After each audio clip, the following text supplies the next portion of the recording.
Okay. Ooh, what a morning. Hello, everybody. Welcome. I have returned. I have made it back from the great beyond. Ah, we got a lot of snow. That's about all I can say for that. I got a bunch of this set up before I had to leave. I've got some more things here to set up in the stream. I wanted to at least let people know. I started stream like super early, and I put up that message so that hopefully people could read through it and be like, okay, that's why, like, it's on. But and I was planning on being back, but I wasn't sure how long it was going to take me to get there and back, so it was the thing. It was very, very icy roads out there, very dangerous, very, very crazy. So let's, okay, updating our corner video. Got that. I see our audio is working. Spotify is currently working. Double checking on wife, make sure she's good. She's good. She got son dropped off for school. Yeah. Oh, what a thing. What are they? So I'll give you guys a preview of what's going on out there. We got more snow. So if you saw earlier in the week, on Wednesday when I did the stream, I showed off the backyard here in the snow. We got a good about a foot. So we got about 6 inches, 7 inches on Wednesday, Tuesday into Wednesday, and then between Thursday, between Wednesday and Thursday, like Thursday morning, through most of the day, it just dumped on us again. So we got another almost 6 inches of snow. So you can see out there a little rock wall. It's got tons of snow. Even the little planter box thing over there on the left hand side, like we got dumped on here. And we live in a spot where we do have some snow removal, but it's not as good as it does what it needs to be done in some respects, but when we get a lot of snow all at one time, they don't have enough resources to keep up with it. So they struggle a lot.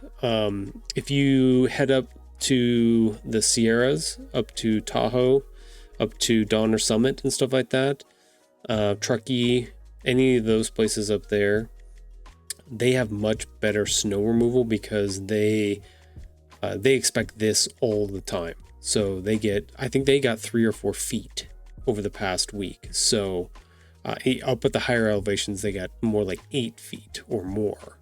So and yes, that's in California. So California does get snow. But yeah, that's kind of what we're dealing with. So when they have that much snow up there, they have much better robust tools and stuff to be able to clean out the city, clean up all the roads, highways and stuff like that. Here in Reno, not as much. So like my street is dog shit. I'm gonna put it as that. It is just one giant solid block of ice all the way down to one of our major roads that runs around the city, and even that has some spots on it that are kind of dicey. So it was quite a morning to be like, okay, kids have a 2-hour delay. Okay, so that means they have to be at school at 9 o'clock. I was like, shit, that's right when I need to start my stream. And Mrs. Tahoe Dreamer was like, oh, I'll take if our son drives himself to school, I'll take daughter's school, and this way you can do your stream and everything will be fine. And we planned on that last night, and we woke up this morning and looked out at the road and we're like, crap. I think we were still planning on having it go that way, and I started looking at some of the cameras around town, and I'm like, shoot, I don't know if that's a good idea. So we ended up dividing and conquering. So that's why I did our little preview stream setup thing at the beginning, trying to hopefully let people know what was going on, and then try to get didn't rush, don't worry, and then get back when I could and actually start the official stream and do some work and go from there. So that was the plan. And then we threw out the plan, and then we came up with another plan, and that kind of worked, kind of didn't work. So we improvised most of it, and here we are. We're here. We're doing the thing. So that's life. That's life. Living in a place where weather can be weirdo burrito and throw you a curveball. So, but we made it back. Everybody's safe. Everybody made it to school. Everybody made it to work. It's fine. So we did it. We did a thing. So, yay. So today on stream, I think you're probably getting a little bit of splash from the audio. Give me 1 second. I gotta switch over to my headset.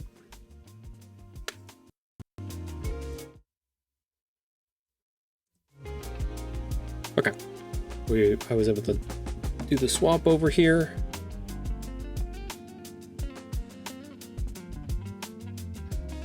Sorry if some of that audio, music audio was bleeding through my microphone and playing on Spotify at the same time. My bad. Like I said, it's been a morning, and I've forgotten some of my routine that I do to get everything ready. So, okay. Today I wanted to look at. I talked about it on, I think, Monday and Wednesday, that the next big thing I need to do is I need to apply for my Library of Congress control number, so an LCCN.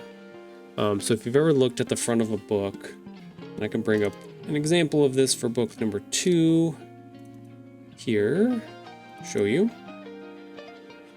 On every copyright page, or every page that has the copyright stuff on it, usually has your information.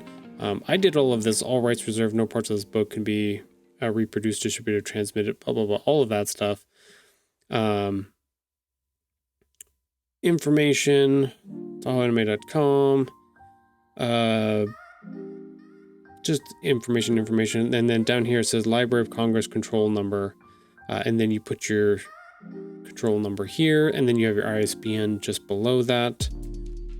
So the ISBN covers being able to sell your book and get it out there for people to be able to grab the metadata for it so that they can propagate it on their sites or on wherever they're going to put it, in their stores, helps them get the price point for it, all of that stuff.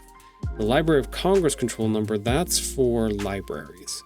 So if you want to make sure that libraries have access to be able to put your books into their inventory, then this is very important to have. So I'll actually make it bigger so you guys can see it down here. So simple Library of Congress control number. Some people just put LCCN, but the email I got from them said to do it like this and then put the number next to it. So if you look at any major published book, they will all have an LCCN. They should have one. It makes it harder to be able to get it into a library if you don't have it. So definitely something to make sure that you are aware of and taken care of. I don't know what it's like in other countries for this. I know here in the United States, this is run by the government, the Library of Congress. It's kind of in the name a little bit. They do a lot of cataloging of books, most books, not all books, but most books.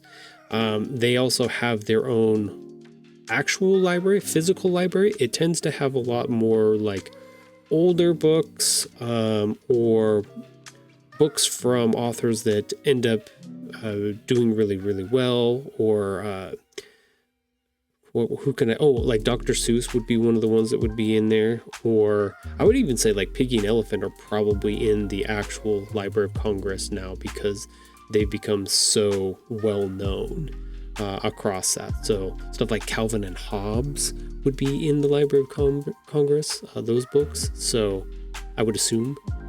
So yeah, if you get to apply to have your books added to the Library of Congress, and you send them a free copy of your book so they can review it and determine whether or not they want to catalog it in their collection.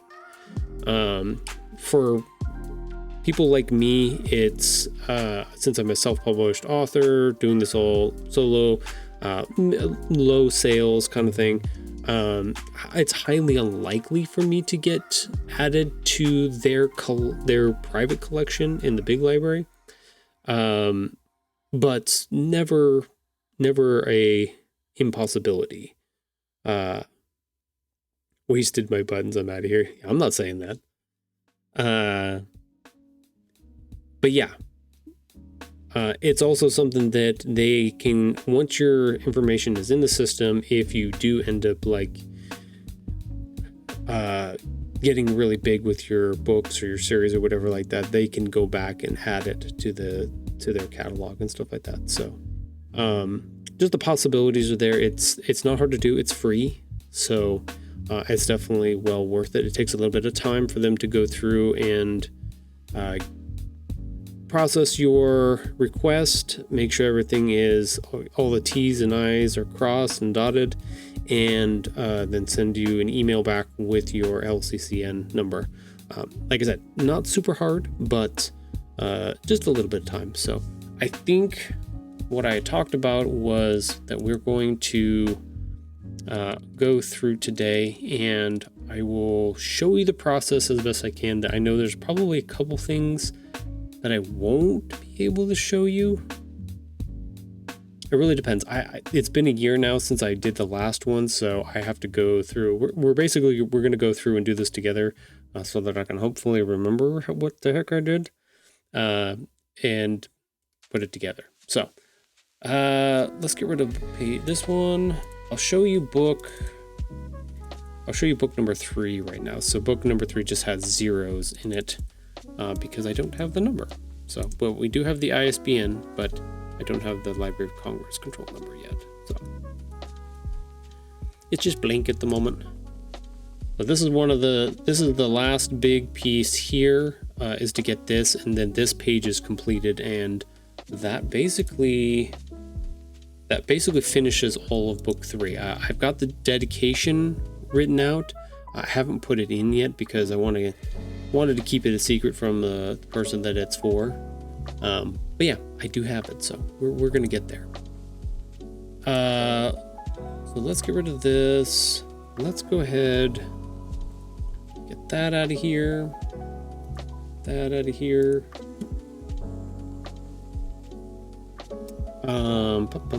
Let's see. Since I'm running behind here, I didn't set this up, but that's okay. I can get it figured out. Hey, it worked. Okay, cool. So, welcome to the Library of Congress. You can head here. It's www.loc.gov. So, libraryofcongress.gov, essentially, but it's LOC.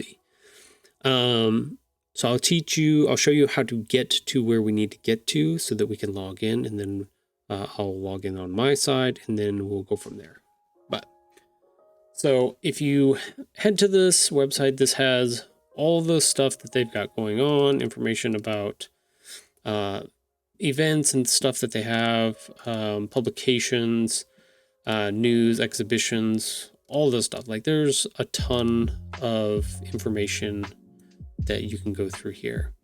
I find I don't use the Library of Congress website for much research. I assume that there are people that do, because it does have lots of information, like all these cool images and stuff like that. These are free to use, clocks and calendars and stuff like that. So there's a resource here that you can use that is free, which is great. Like I said, I don't use it very much at the moment, but there's always an option there. So over on the right hand side, we've got our little drop down menu, and they've got a bunch of stuff. You can donate, shop, connect, educate, visit, ask a librarian, a bunch of different things. You can also access the copyright.gov website from here. So let's go ahead. This is the copyright website. So you can actually go through, and I think I have an account here as well. Learn about copyright and everything else like that. I've gone through some of this and got confused and not quite sure. I haven't quite figured all of this part out yet. This is a little bit above my pay grade, but I'm working on it still. But yeah, this is your option to come here. It talks about law and policy, registration, recording, licensing, all that stuff. So copyright information you can access from the Library of Congress because it gives you links to those there. But the one we are looking for is services. So we're going to click on services, and it's going to give us a list of all of these services that the Library of Congress has available for us. So acquisitions, discover how the Library of Congress acquires materials for its collection and for other research institutions. Stuff like that. Archival description, cataloging, ask a librarian, a whole bunch of stuff. Copyright is back on here. Duplication services, law library, like there's tons of stuff here. But we want to go down to the one that says publishing. And we're going to click on that one. And that's going to take us to a different website. This one's going to be the services for publishers side of the Library of Congress. And then we're going to scroll down here, and there's a couple things here. Cataloging and publication. This is generally for, bibliographic records in advance for publication. So this is a different set of program. This is the one we're not going to use this one. We're not doing a CIP.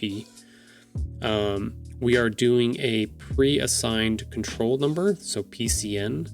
That's what we are looking for. So if you go through, let's go ahead and click on this real quick. Yeah, this will give you the overview of the system and stuff like that. Your eligibility, make sure to read through that, the policies and stuff like that. I don't remember. Maybe you just have to go to the pre-pub link.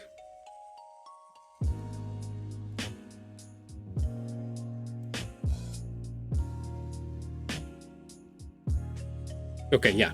So, I'm trying to remember, like I said, the pre-pub link is actually the way that you get into their system. So this is where you can sign up for an account. This is also your link to be able to get into your account from there as well. So, so I press on that. We are in the pre-pub book link overview. And I am going to go to the author's portal. So because technically I am the publisher, but this is a whole different process. I think this is for bigger publishers because they have a whole different process that they go through as far as like pre-publishing things. And it's, like I said, this one is kind of confusing in that way. It's CIP, these two, but author portal, because I am the author and publishers. That's me. So that's where I'm going to go. And I'm already logged in, so it just took me straight there. And now I'm ready to go. So as you can see up in the right hand corner, that's me. It's my profile. Very simple website. There is no scroll here. Literally just two buttons. One is checking on the status request of a LCCN that you've either applied for or already have, or request a new one. So very simple, very bare bones. If you can see, we have buttons Backyard Treasure Hunt in here with its primary ISBN. There's its LCCN number, which you guys got to see on that book page. When it was submitted, 12/24/2024. Man, that was the day before Christmas. Dang. Okay. And that it's been completed. So we've done the things, so that one's good to go. So what we want to do is request a new one.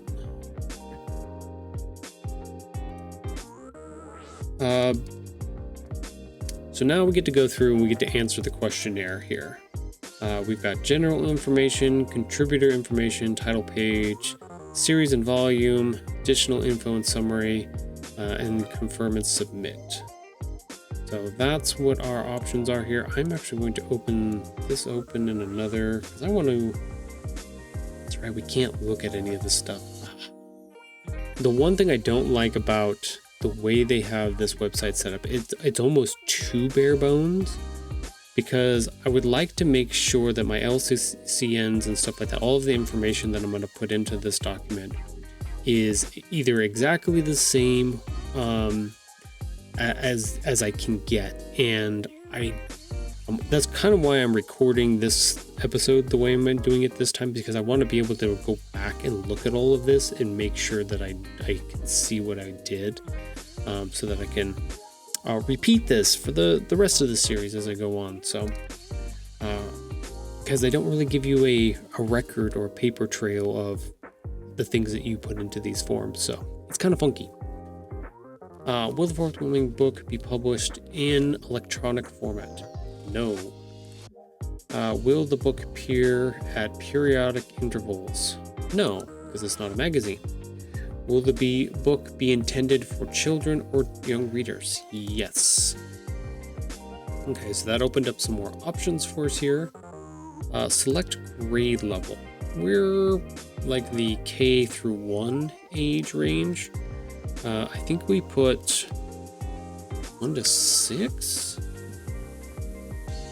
and what we put last time. It is 32 pages long. Primary language of text is English, correct. And then projected publication date. So that's the one. We have to kind of pick we know it's going to be in 2026. We have to pick a month. So what I'm going to do, I'm actually going to hide this from you guys for a moment, because you don't get to quite know when this book is coming out. But we're going to bring it back now that I've got it in. And all I did was press next. So we've moved on to the next page here. Now we're on to the contributor information. Please add each author, editor, and illustrator that contributed to your book. If the contributor is an individual, please. Yes, I'm an individual. Okay, so we get to do this.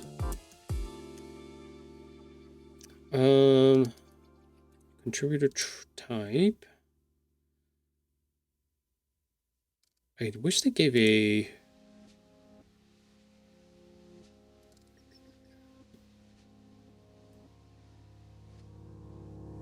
How did I do this last time? Did I... Because I am the author illustrator. Do I add it twice?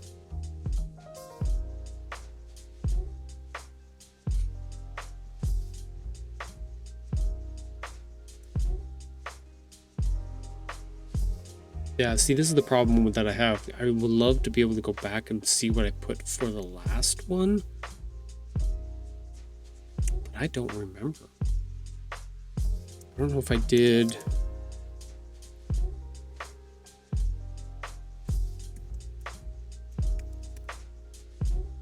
So you don't have to put your middle name and you don't have to put your date of birth. Those are two things you don't have to do on this.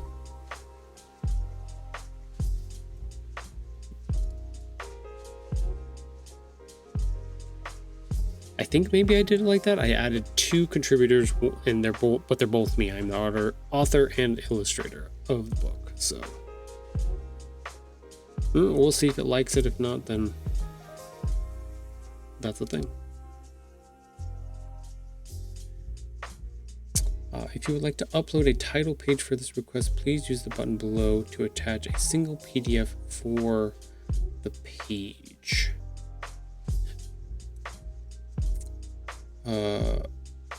Upload title page. Do I have? the title page by itself? That's a good question.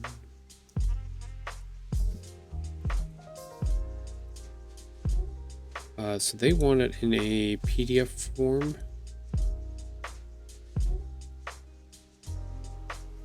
Okay, so we're gonna have to save this out. Let's go ahead and export this as a PDF. I'll put that on the desktop.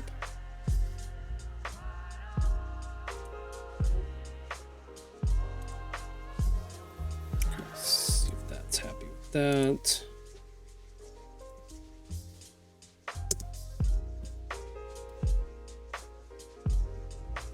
Let's go ahead and try that. Upload. Okay, it's happy with that. Book title, and then we've got a subtitle, edition.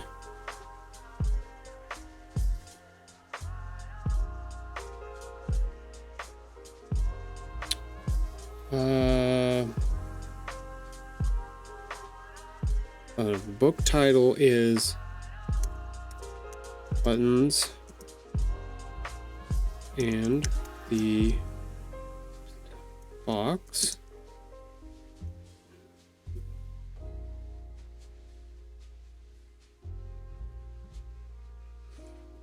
Ooh. Party surprise.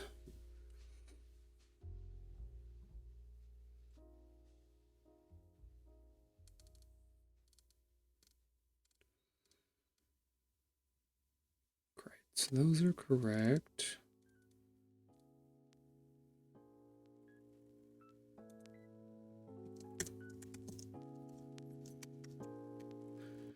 Well, that's good.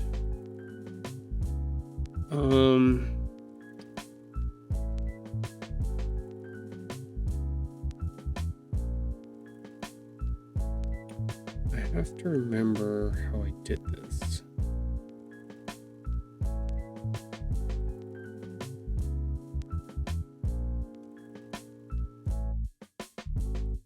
This is probably the hardest part. Trying to figure out what they mean. So my book, it doesn't have, it's not set up in a very simple way.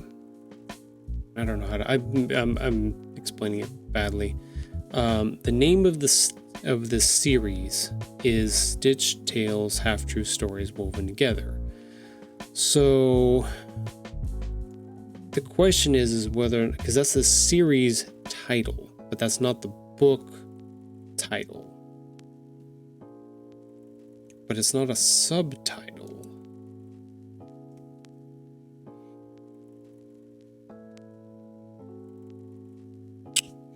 Yeah, I don't remember how I did this.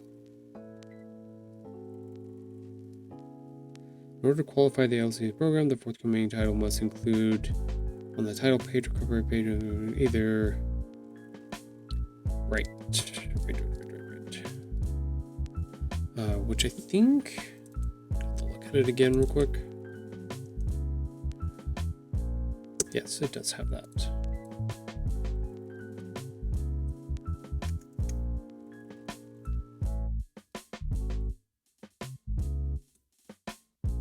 Okay, so that's right.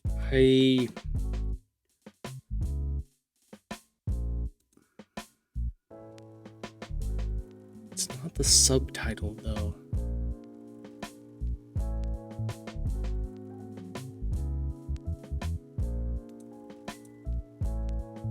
Okay, so did we did this on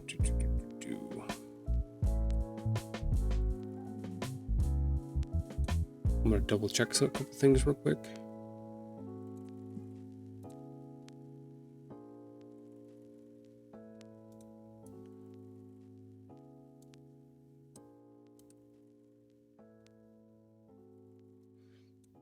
Let's put this up on the screen. So this is our ISBN Boker's information here, so we can actually look at how I figured this out. They came from Brazil. Okay, so I think the subtitle is correct. That does go there. We'll do it. Make sure it's the same. And I want this to be the same, so we're just going to copy and paste this. Anytime you can copy and paste across those different formats, it's definitely worth it to make sure that they are all exactly the same. Okay, we don't have to worry about addition because that's not the series number. Additions usually have to do with repeating the same book but in a different new format or different, maybe not a format, but you know how like textbooks have editions. This is like edition 1, edition 2. That's what they use that for. Okay, so let's go on to our next section. Will the book belong to a series? Yes. Now we get to do the series information here. So the name of the series is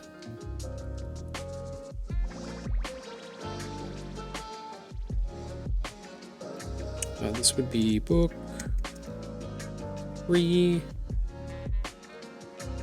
ISSN. What was ISSN?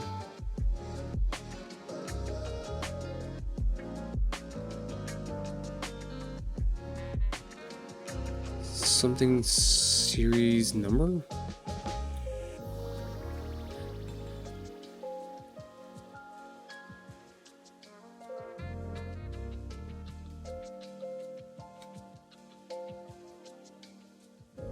Okay, so we don't have to worry about that.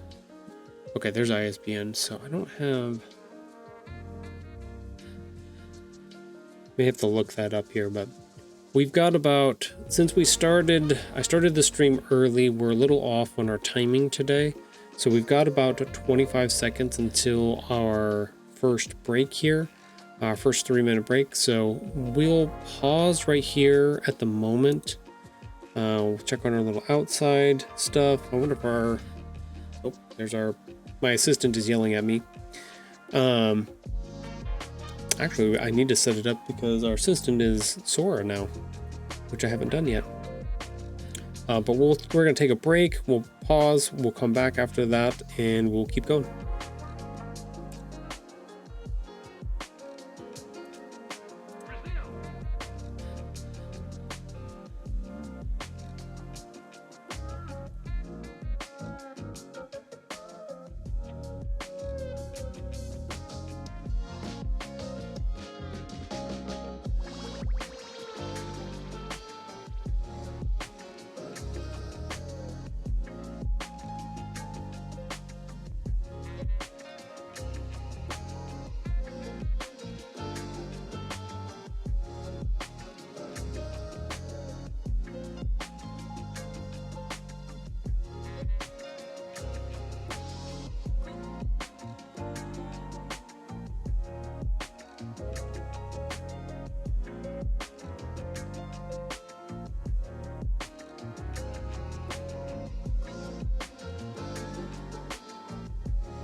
All right, welcome back. We made it through the break. Just barely. I forgot that we were supposed to change over and we're supposed to have Sora as our new assistant for the month. Because Patch got his treat on Wednesday, so.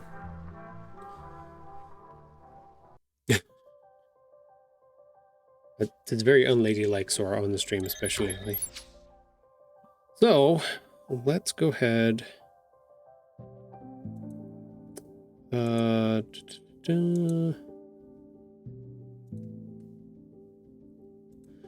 and change some stuff out. Our new assistant is going to be Sora. I'm probably not going to be able to set up the using your points towards that this month quite yet.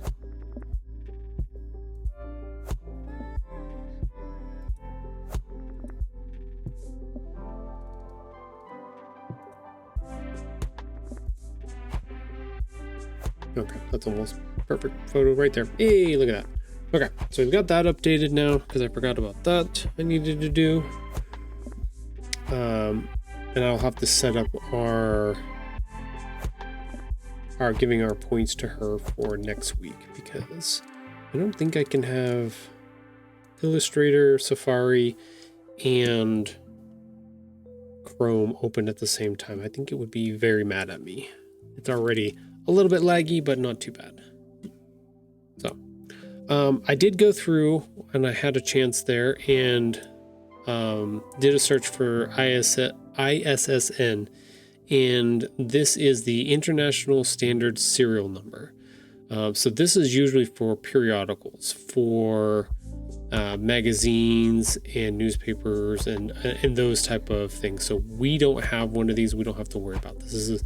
That's a different number for a different type of thing. So we are okay with that. So we don't need to do that. So we should be able to just add our series here. We don't have an ISN number.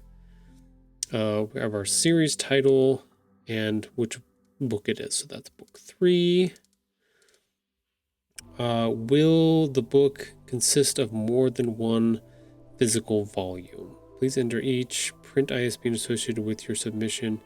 If an ISBN is specific to a certain volume, please enter the volume number. No, we should be okay with that.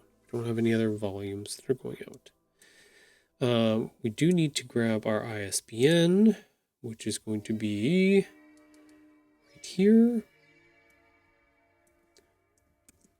This is over on Boker's website.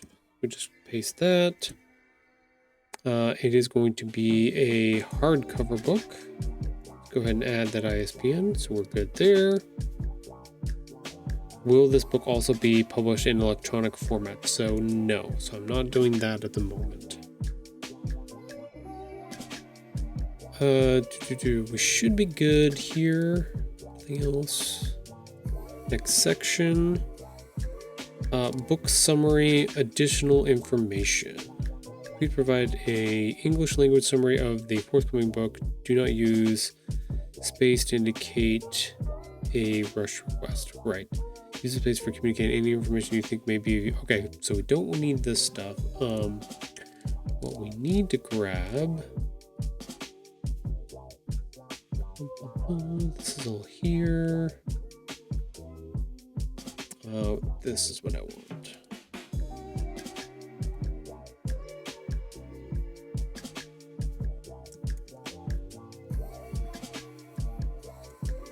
Bam, there we go. Should have all of our information. So this talks about Stitch Tales, an exciting series that weaves together true stories have been greatly embellished over time. Simple, and then the second paragraph is actually what this story is about. So this is kind of like, these are the two things that I have on the back of my book too. This is the blurbs.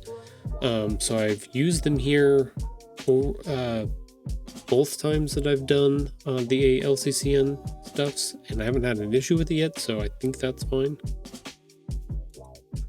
Okay, so we are at the point where we can confirm and submit.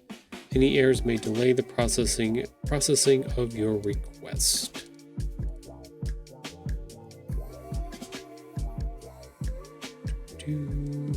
Very simple, very dry. Not a whole bunch of information in here. Like I said, this is all very basic rudimentary stuff. So, but that's about it. So, this should match the title page exactly, right? They're asking for the title page, not the copyright page. Doesn't have our image on here though.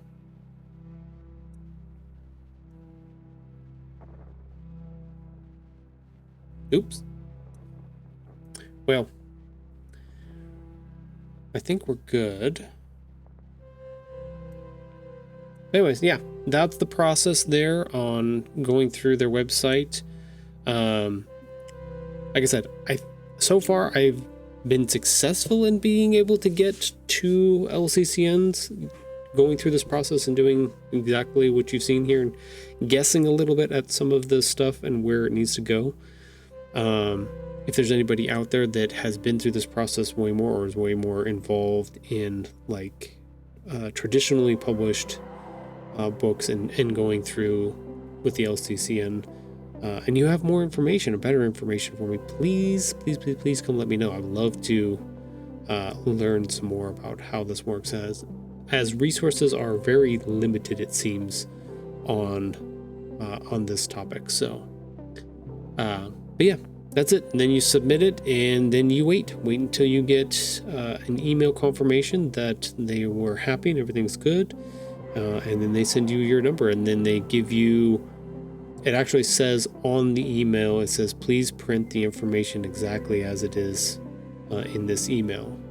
You can change the color and stuff like that, because mine's a little bit different, because I run everything in dark mode, so I don't think I could put white text on a white background or anything like that. So but yeah, you got a little wiggle room on that, but as long as the numbers on there and stuff like that, then they should be all happy. So, but cool.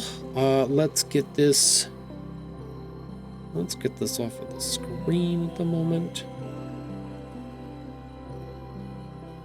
Oops, I forgot. I don't have that up yet. There we go. Finally got it moved over. I want to...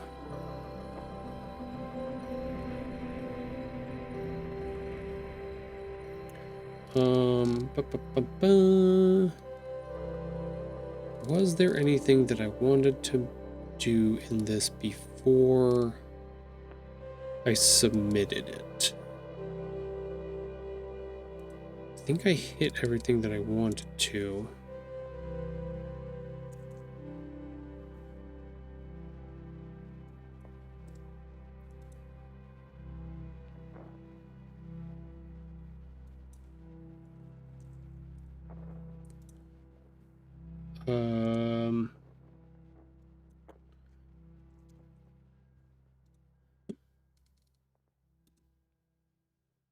I'm just going through real quick and making sure that I did cross all the T's and dotted all of the I's.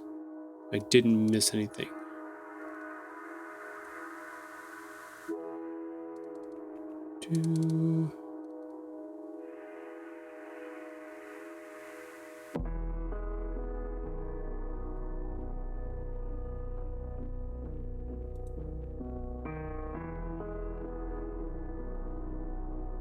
It's not a volume though.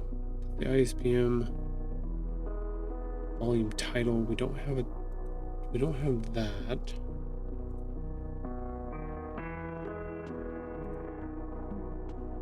Feels like there was one thing that I missed, but I don't remember what it was.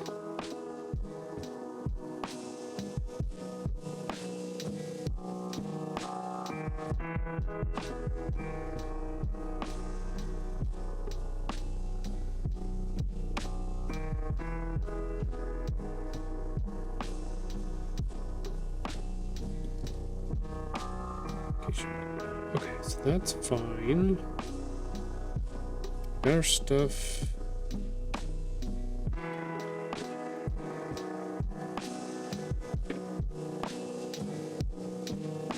like I said, I would definitely want to make sure to review all of this before you send it off. But as you guys saw, it's very, very simple.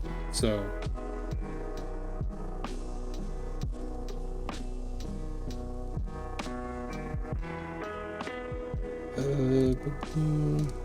yeah, I think we're good to go.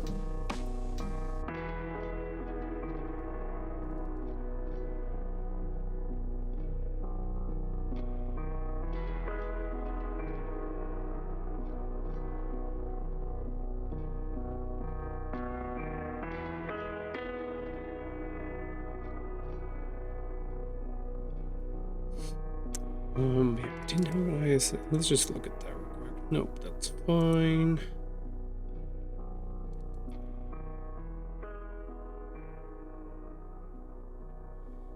I wonder if, okay, I think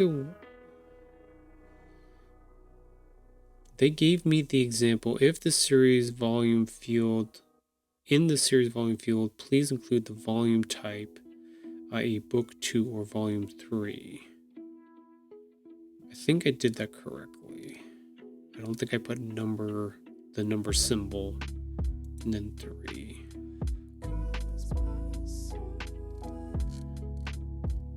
Okay, we're gonna submit that. See what happens. Okay, so we'll go back there real quick.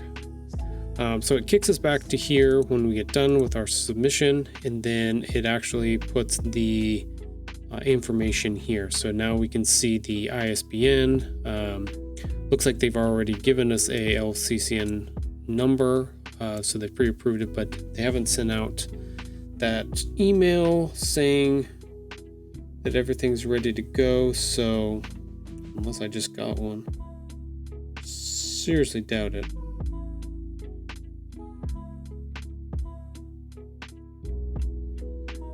But we will double check real quick.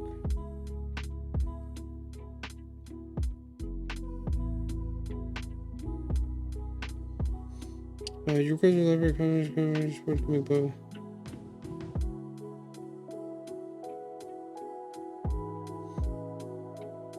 Okay, your request for the Library of Congress control number for your forthcoming book, Buttons and the Box Party Surprise, with these ISBN was successfully transmitted to the Library of Congress. When you log into your prepub link, you will now be able to view your request on My Request tab. Once your request has been completed, you can also make changes to the request via the My Request. Please allow up to 15 business days to receive your LCCN. So there you go. So you should get an email with that number on it. So this one might be temporary, so don't take that one as the final one quite yet. But as you can see, our status is currently open, so they have to review it to make sure everything's going. Like I said, 15 days, you should have an email back from them with the information on it. So simple, easy. Then, like I said, then we can put it on to page number 3 and get that finished up. So then hopefully libraries can find it and use it. So simple, done, easy, not too crazy.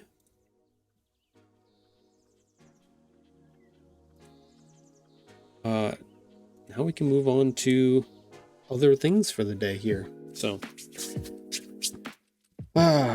exciting, scary, exciting, scary, exciting, scary. All of the things all at one time. Okay, so the next question is, there's a couple things that I wanted to do. One of them was, where are we at? Oh, there it is. Okay, so I've got this banner that I made for being printed on a big vinyl banner that I use at my events and stuff like that. And it's really cool. I love it a lot. It's about 16 inches tall and 50 inches long. But it's a big guy. I mean, it's not like super big, but it's big enough that it does what I want. And especially with the little setup that I built for it. But on Sunday, I'm going to be going and doing my first author signing. And the space is a little bit smaller. So what I ended up doing is figuring out, I built a little stand. It kind of looks like a banner stand. Basically take this little banner and turn it on its side. So it's vertical instead of horizontal. And I took a tripod, old tripod that I had, and attached some wood framing to it so that I can actually drape over it some of the banners that I have, some of the hanging banners that I have, that has the pictures of the animals on it that the characters are based off of. And it looks really, really good. I really like it. But at the top, it's kind of a little bit bare, a little bit sparse. I was like, oh, what I could do is I could take my banner that I made, my 16 by 50, and if I scale it down to 32 inches, I should be able to print out the pages and then cut and glue them together on a piece of foam board, which I have to double check to make sure that I have big enough foam board for it, and make like a mini sign out of it, which would be really, really cool. So that's what I'm going to try to mess with today and see if I can get it to work, and hopefully be able to print them out. And let's keep that. Where is that at? There it is.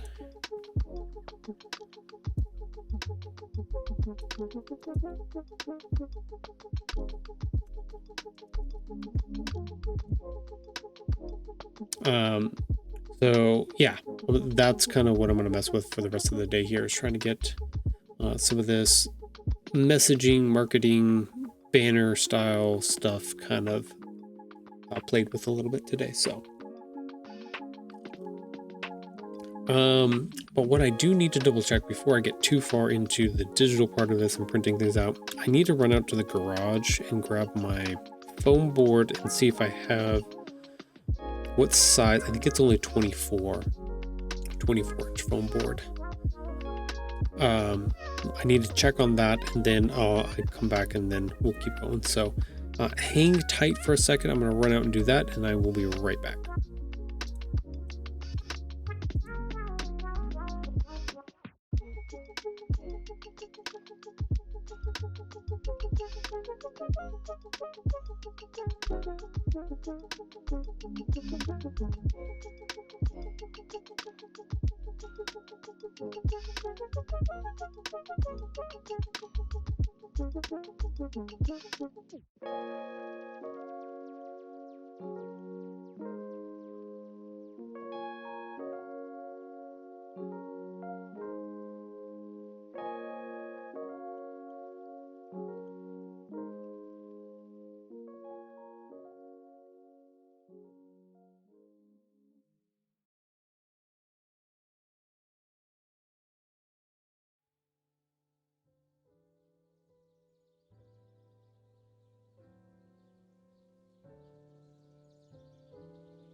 Okay, I have returned. I have figured out my stuff.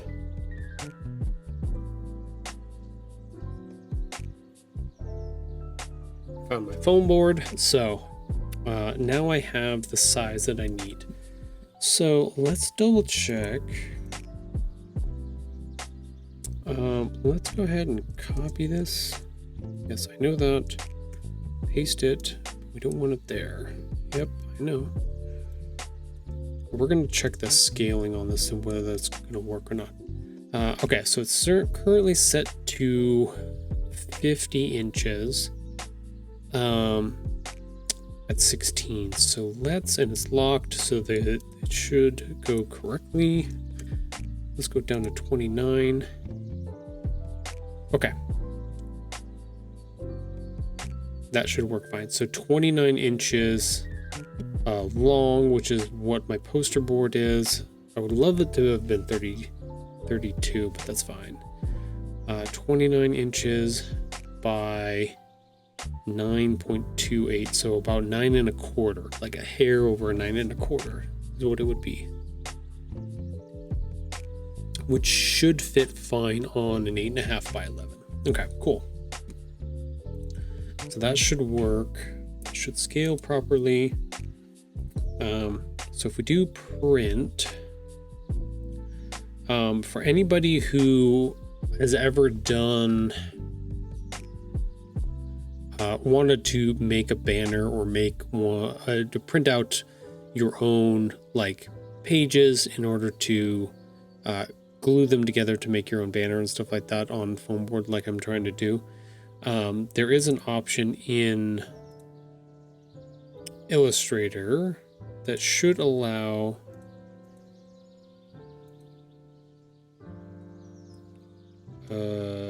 wait, what did I do? That one's right. Oh, it's not giving me the option. Okay, hold on. I think I have to get rid of this. Oh, you know what? Let's just select that one. I think that's what I did wrong. Okay, back to print. Oh, didn't do it again. Okay, so let's get rid of that one. Don't know why it doesn't do it. Let you do it. So we should be able to go to File, Print. There it goes. Perfect. Okay, so I already chose it. So down on the scaling, normally you have like do not scale is your standard option here. But you also have two other ones, which is down at the bottom, which is tile full pages, which then you can choose like for the size that I have my image built out at that 16 by 50. It would take me 1, 2, 3, 4, 5, 6. It would take me 12 pages to print that out. And it separates it all into each individual page. You can also do print imageable area, which that in makes it even larger. That's 714 pages on that one. So kind of crazy in there.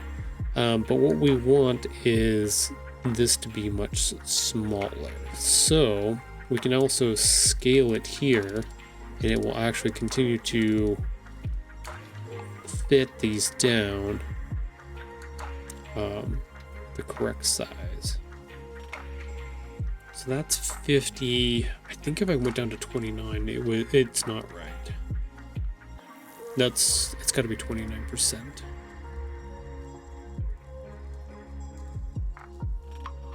Placement. I wish it gave me.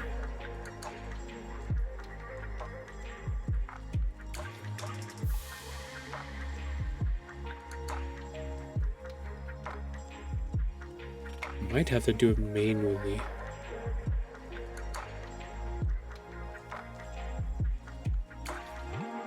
Their document size is way too big for this.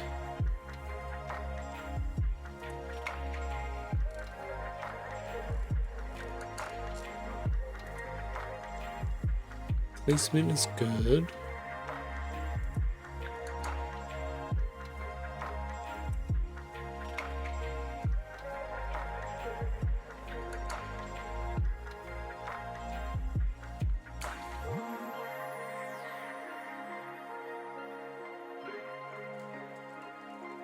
Let's see, 3 pages is, so it's 8.5 by 11, so it's only 8 inches because we have quarter on each side, so 8, 16, 24, so 3 pages is 24, so we definitely need that 4th page in order to get it to the right size, but I need to figure out how to get it.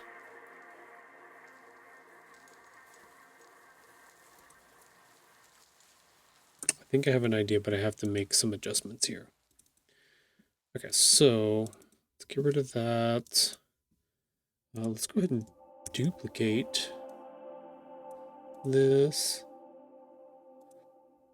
let's drop this down to 20. I said 29, right? 29 by 9.28, I think is what it said. Okay, so we just made a copy. We're going to unlock all of these layers. We're going to select all. We do this. That's locked. We're just going to go ahead and reduce the file size down to 29. Yep, it's 9.28.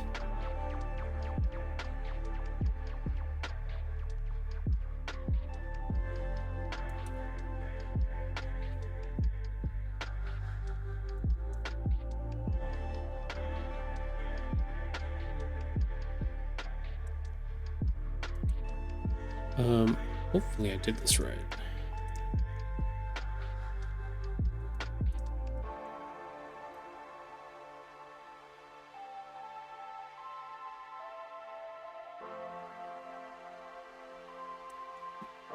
Okay, so that's good.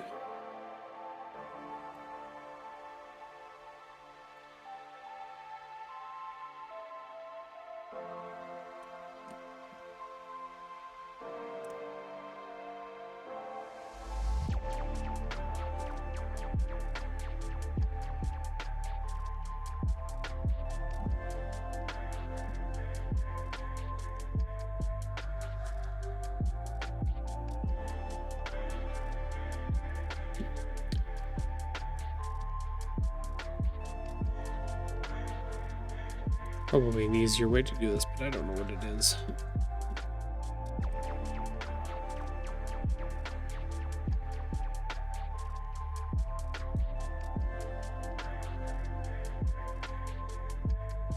Okay, there we go. There's a little bit of white there.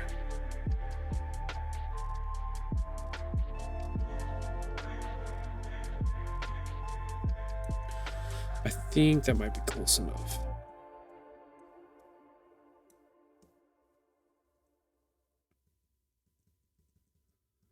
Yes, it is. Perfect. It just needed to be shifted over a little bit. Okay, so we should be able to lock everything up again. We're not going to use that one. Different kind of event. Okay, so we should be at our 29 by 9.28. So if we go to file print, should be able to make this 100 scale. Perfect. Yeah. So now it's showing us exactly that it's going to take those 4 pages. This is how the overlap is going to happen. The question is, and we're going to go ahead and press done on it so it saves that. The question is,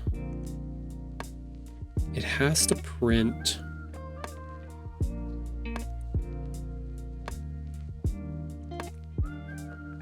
yes, we want it from the rear tray. We want it to be a photo. We want the best quality. It's not double-sided. I think it's no, it's this one. No.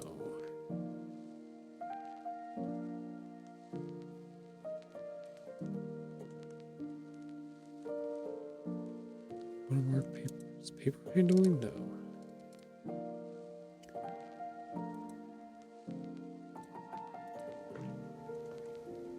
We want it to be borderless paper.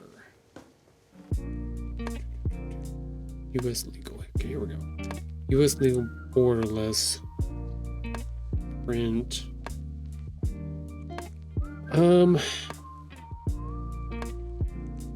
We might have to run a couple tests on this to see what happens. So typically when you print out something from your printer, you're going to have a 1/4 inch around the entire perimeter of the page that is non-printable. That's how you get that white border all the way around the outside. So even though our image that we created is big and it goes across these pages, even though I've selected the type of paper as borderless.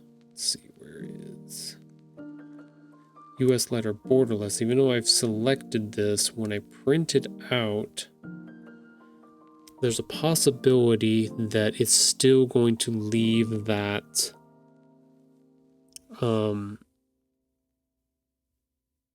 it's not going to go all the way to the edge. So it reduces it from a quarter, I think, down to a, when you do borderless, it reduces it down to 1/8 of an inch. I'm pretty sure. The only other one that I've seen that doesn't do that, which is quite interesting, is when you put it on envelope, then it does print all the way to the edge. I don't know, we're gonna have to try it out and see. So let's go back into our setup here. Let's do rear. Let's just do plain paper. Let's just do normal. So we don't waste any ink on this.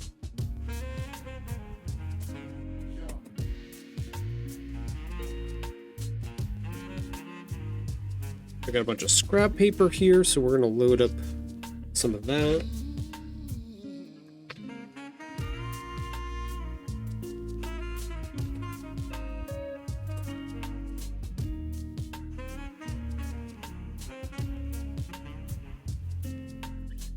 This way it's registered correctly. And we're gonna try it out and see what happens. I'm not 100% sure.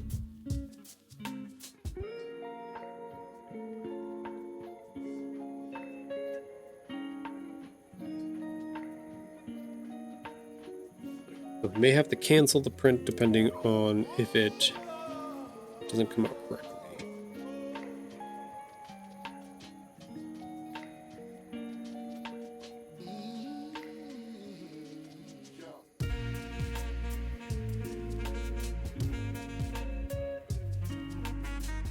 It does print it with the border, so it's not going to... cancel that because it's double-sided. It's printing double-sided. We don't want double-sided.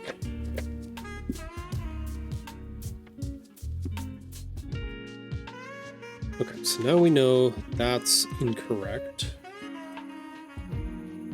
Print. I thought it said it wasn't double-sided. Let's keep blinking. Yeah, double-sided is off.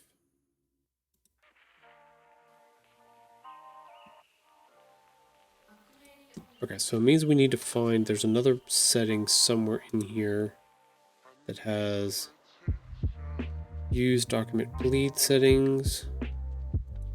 Let's not. Let's just do 0 on those. Graphics. Color management, that's fine.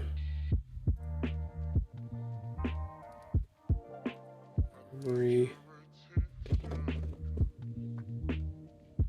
Collate off, reverse order off, copies 1, all pages.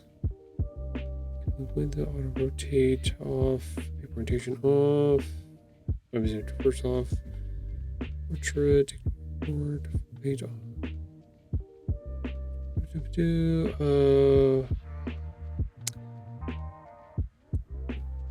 I don't see anything that says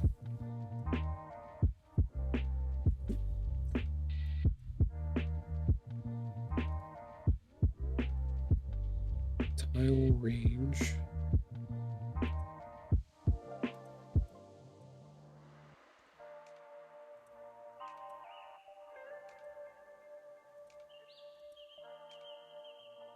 Can I just pick the first one? I think that's what I can do. I think I can just print out the first page by doing that, the tile range, which would be good because that gives me more option to mess with it. So scaling's fine. That's fine. Okay, so those are all good. Yeah, it's weird that, and I've run into this with Illustrator before, Adobe product.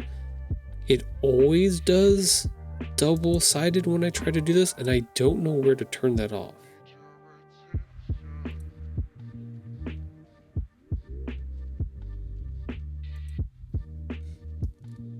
Reverse order, or artboard. Traverse is off. Overlap. Marks and bleeds. Oops. So I'm going to turn the offset off. Maybe that'll help with some of that as well. Got rid of the document bleed settings.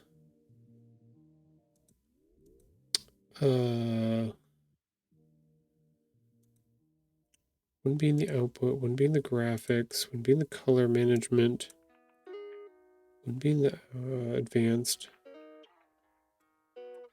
Yeah, I don't know. I don't know why it does that. So we're going to try this title range. We're just going to do 1. We're going to see what happens. Same settings. Make sure this is set to normal.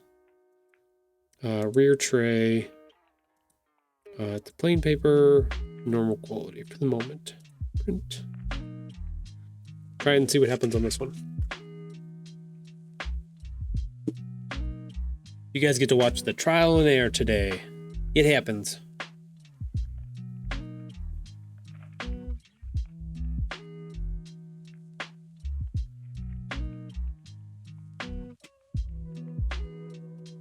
I did the same thing again. Still gave me the bleed, or not the bleed, but the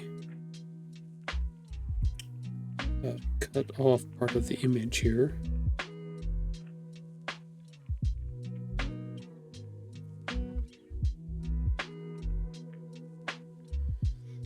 But the only way to be able to tell if this is done right is to print out number 2.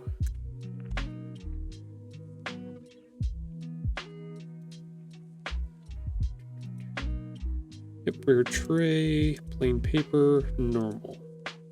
1 copy, no double-sided. Let's try this and we'll see if they compare to each other. So what happens is you should be able to either put the 2 pages together or at least cut off the excess of the border and then put the 2 together and they should be lined up correctly. But I don't think they're doing that. They are not.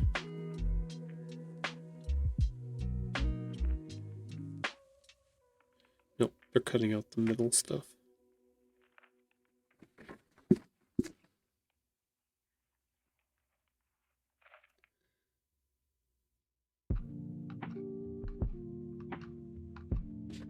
Okay, so that's successful test. Just see on that.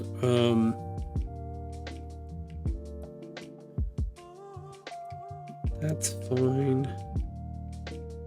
Imageable areas? It's not going to change anything.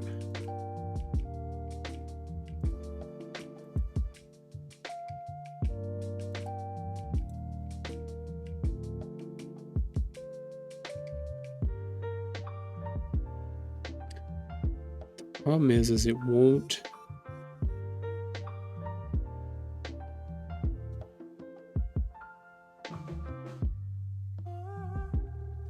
Patch is yelling at me. It won't print all the way to the edge.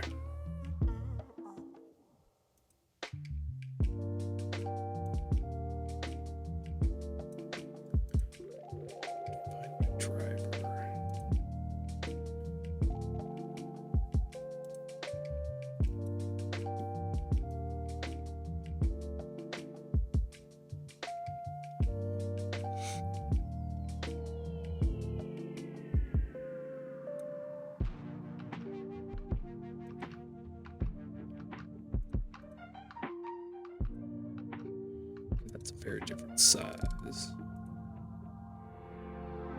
Okay, so US. What happens if I do US just letter?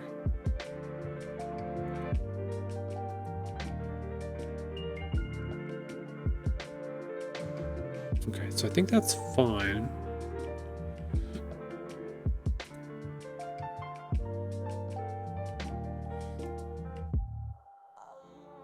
trim mark weight.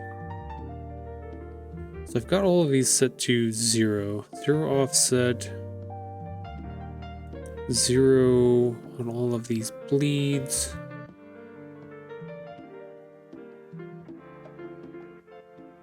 Maybe the bleed needs to be... Maybe we do need to have the bleed?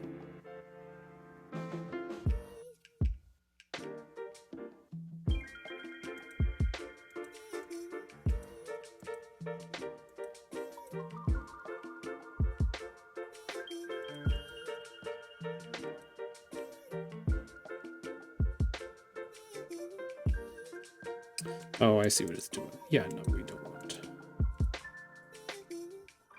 We don't want the bleed.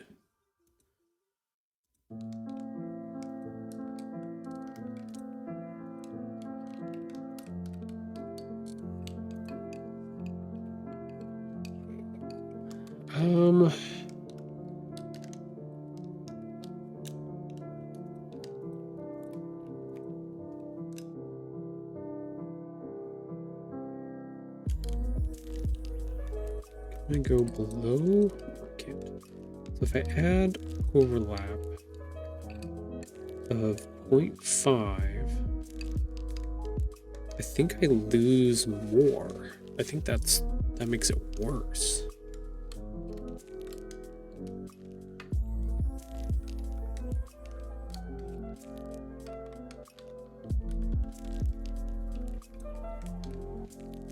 I hate wasting paper and hate wasting ink for it. I've got plenty of scrap paper, but I don't like wasting the ink for it.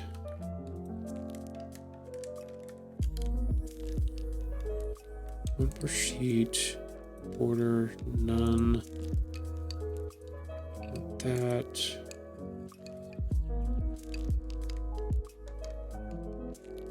Scale to fit paper size, no.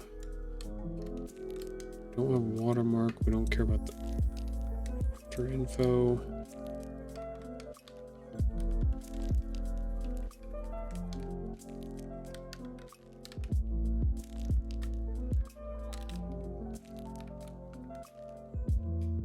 Yeah, I feel like the overlap is wrong. That's gonna fuck it up, but we're gonna try it anyways. Ugh. Like I said, trial and error. Gotta work on that.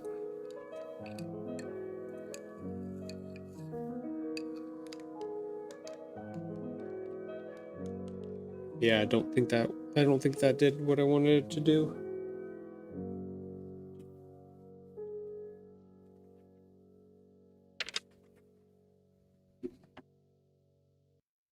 Nope, that made it worse. Okay, not better.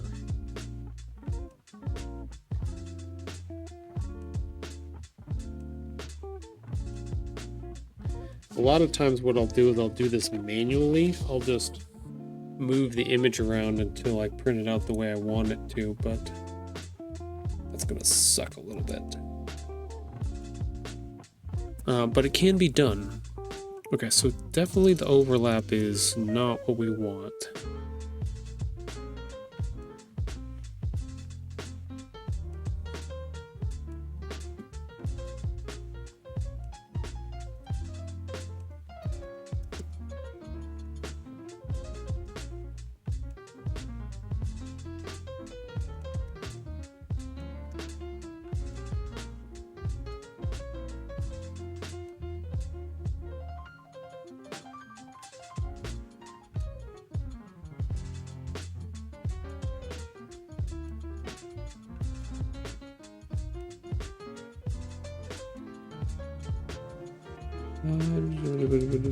I'm looking to see if there's any. It says actually the bleed is what we do want to increase. So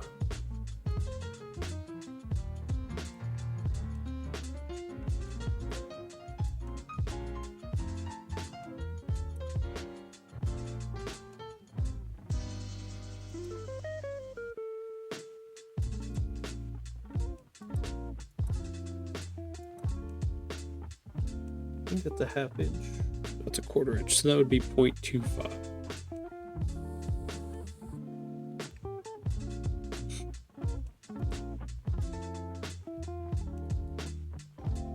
so that should be 0.25 around the entire thing. We don't want to offset trim work.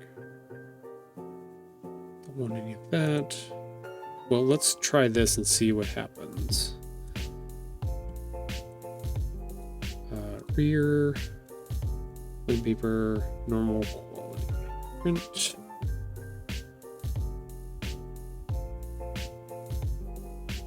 Make sure I got paper in there.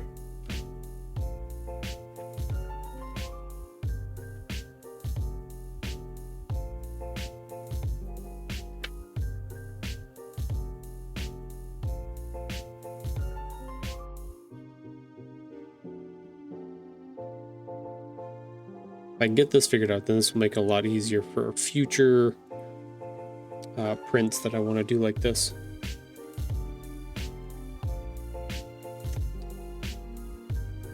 I know there's a way to set it up so that it does it correctly. I just don't know how to do it. Nope, still added the 1/4 inch around the edges.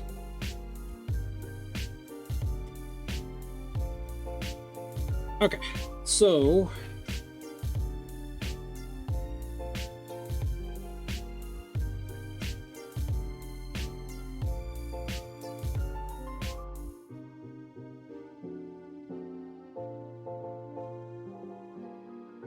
that means my only other option here is to manually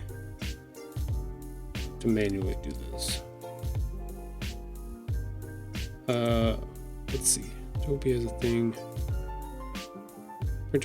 I've forgotten how to make a page print all the way to the edge of the paper. I can't remember what the effect is named, thus I can't do 3 millimeters wide. No idea what this is in American. We use okay, that makes I had a couple of Xerox lasers over the years and that would print edge to edge, but it was always more trouble than it was worth due to toner buildup on the roller. Yeah, that's the only problem.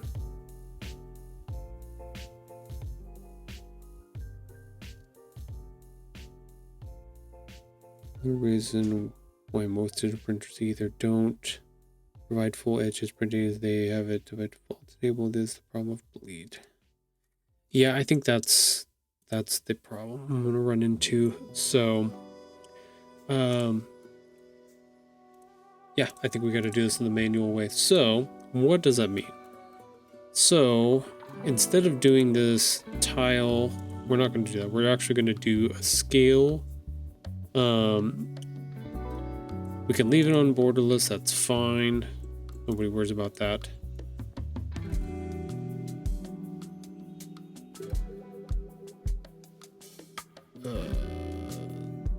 Cancel? Hold on. Yeah, let's get rid of...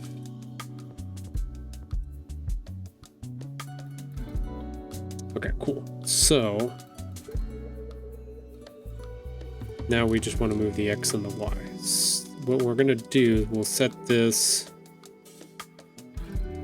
somewhere like right. We'll try to get as much as we can. So then we'll have to manually cut everything. Why is that so cropped off?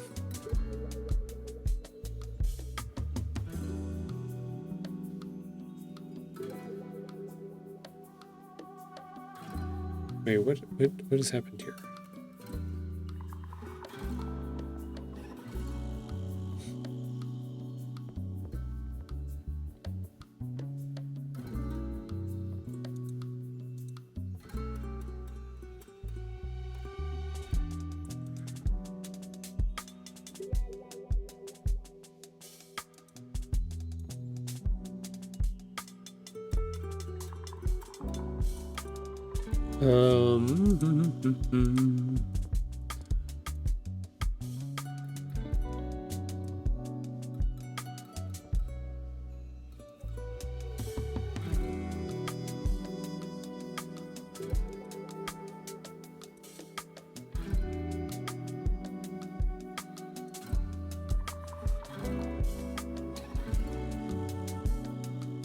Wait a second. We've got something weird's happening here.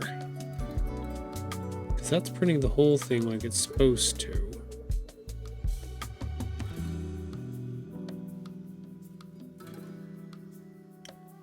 I guess I can do it this way, but what I was going to do is essentially take this and print this out and then move the X coordinates over. So like if we start here, then I know that all of the S is going to be in the screen, and then I can move this over, and as long as I leave some of that S in there, then I should be able to go all the way over till D gets here. So as long as we scroll over again, leave most of the D on this third one, and then tails, as long as we leave most of that S for the end, then we should be okay. Yep, just like that. So that's the manual way that you can do it, but for some reason it's cutting it off strangely here. I don't quite know why. I don't think it has to do with anything that I did on any of these. Continue.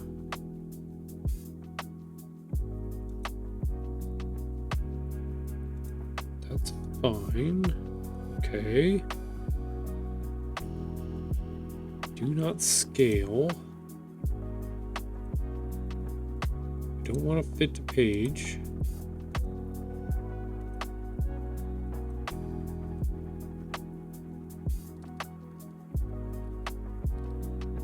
Why does it have a big white bar on it though?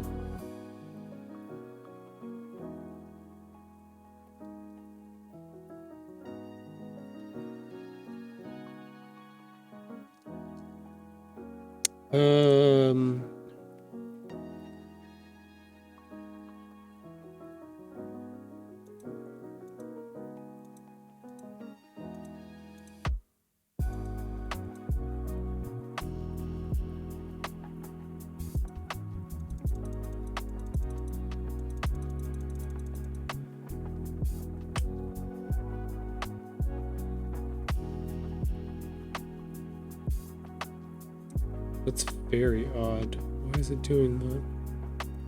Auto rotate? No.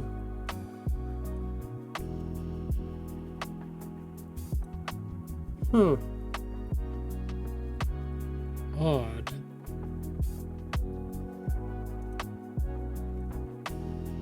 Okay, well, whatever. We'll just do this the other way that I was thinking of doing this. Let's move this down a little bit here. Let's print out. Yeah, I'm pretty sure this is gonna work fine. 0.25 would be fine. So if we go with 0.375.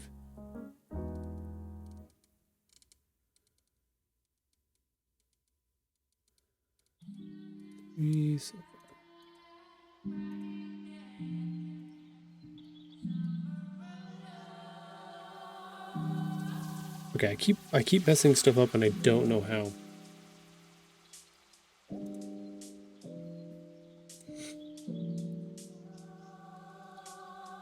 This was working a second ago.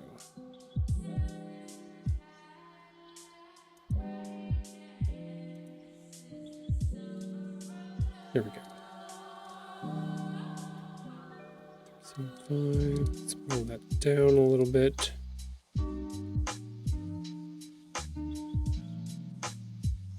Okay, so I think that'll work. We are coming up on our next break here, so let's check in. Oops, I gotta move our camera here.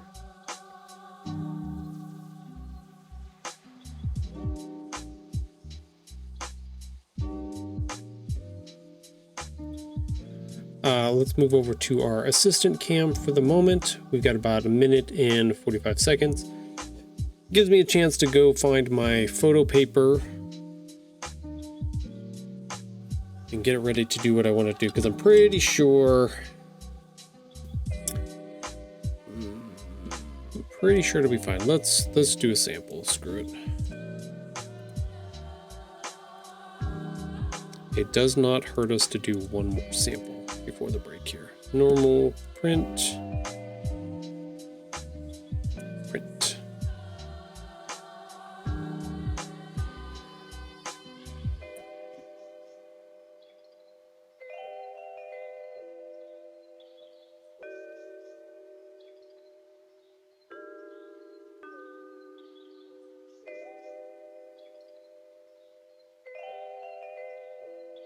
Yep, that's gonna work perfect. And then I'll be able to cut it and lap them over top of each other just fine. Sweet.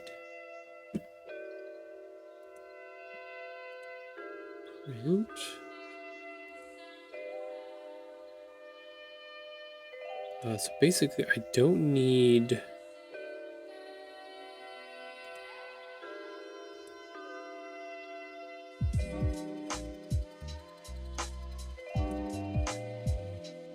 Yeah, there we go.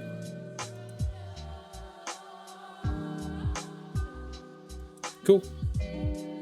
We should be ready. Like I said, once I get my photo paper in, we should be good to go from here. So we'll take this break and then we'll come back afterwards and we'll try to see if we can get this finished up and then go from there. So stick around. We'll be right back.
All right, everybody.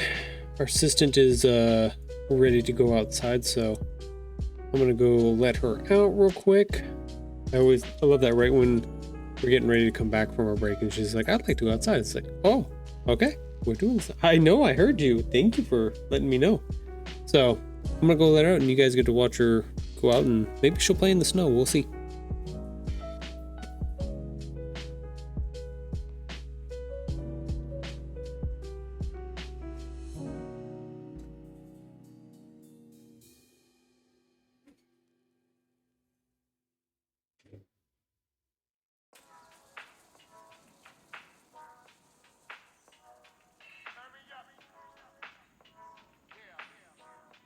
There we go.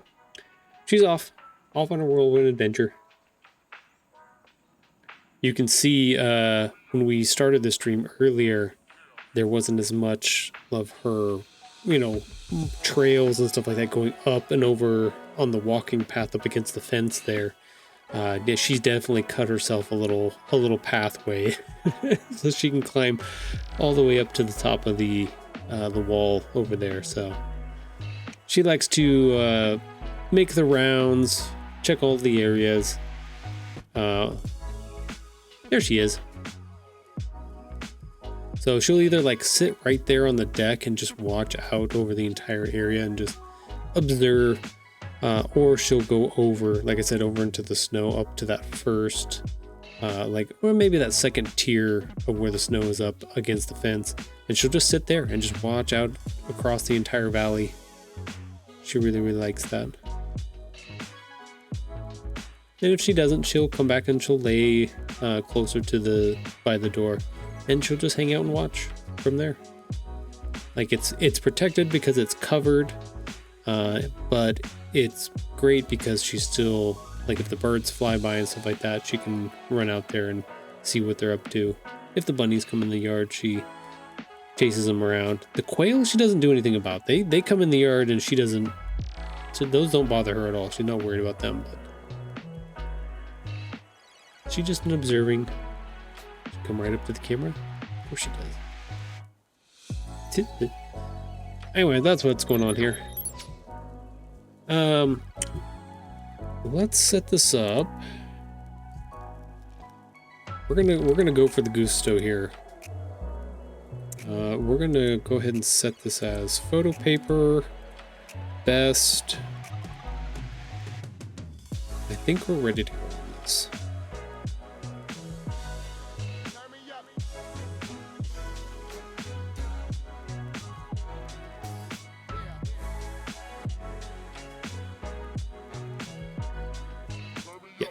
Yes, we should be fine. We want to make sure that we've got ample overlap is what we're trying to make sure that we have.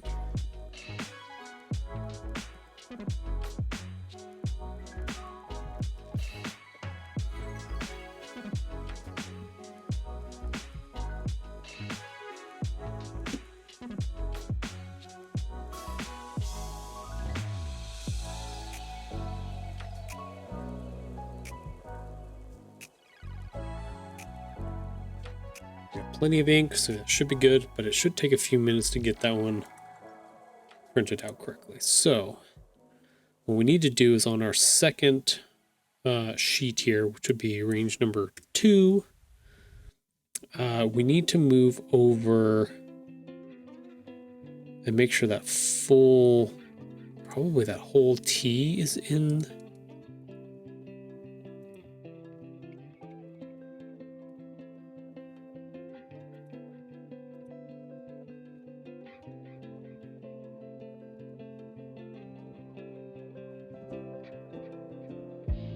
So it was over like right there.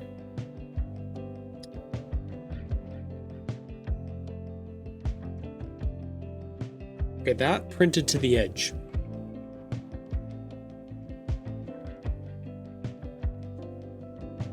Okay, why did that? I don't understand.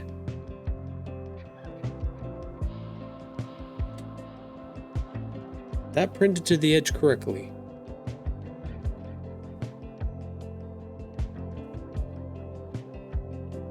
I'm confused. Okay, so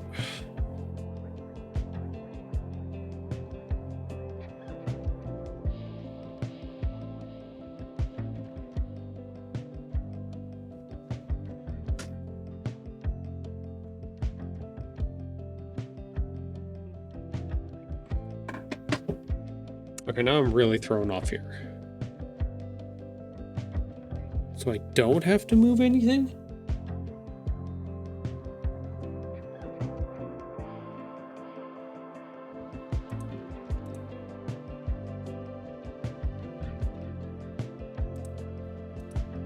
Your tray, photo, best, print.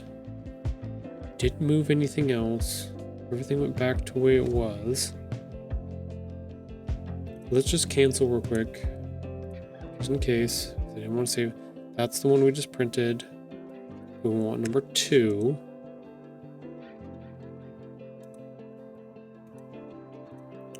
Your tray. No, not plain paper.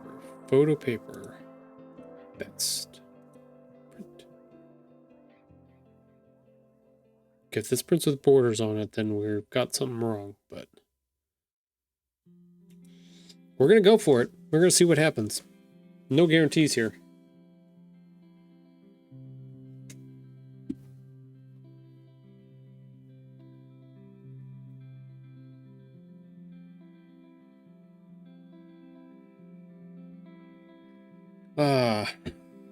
Hopefully, how's everybody's days going today? I know there's only one viewer in here at the moment, but you never know. If you're watching this later on YouTube, let me know. How was your day?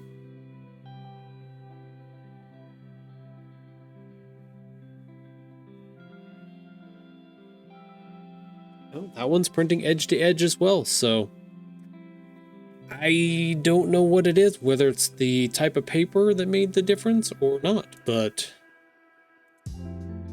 it is printing edge to edge now.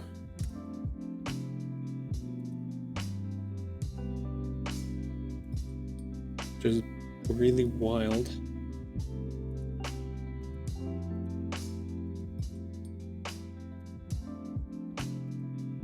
Best. Print. Okay, so we're ready. We're set up for the next one.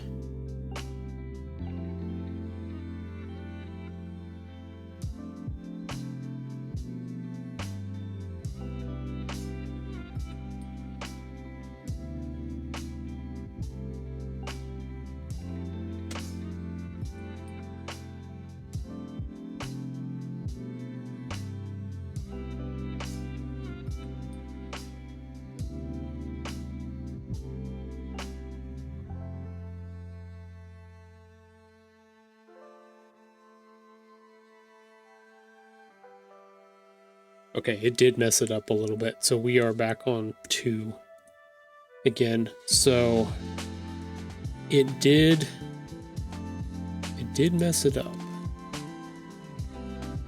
So we need to do this.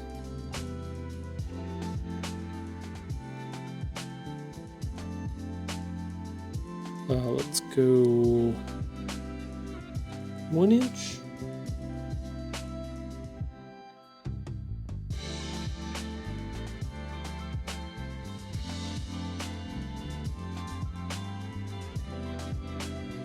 Is that what the overlap is for? No, that would make it worse.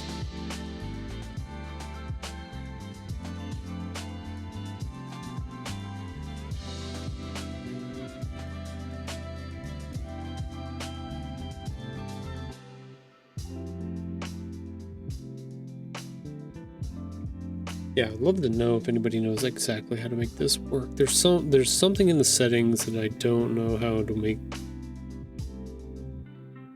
happen for that.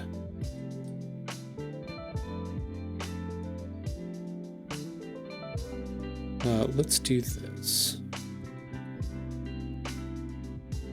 Rear, photo, best, print. That should be fine. Number 2. Means I do need to get one more piece of paper.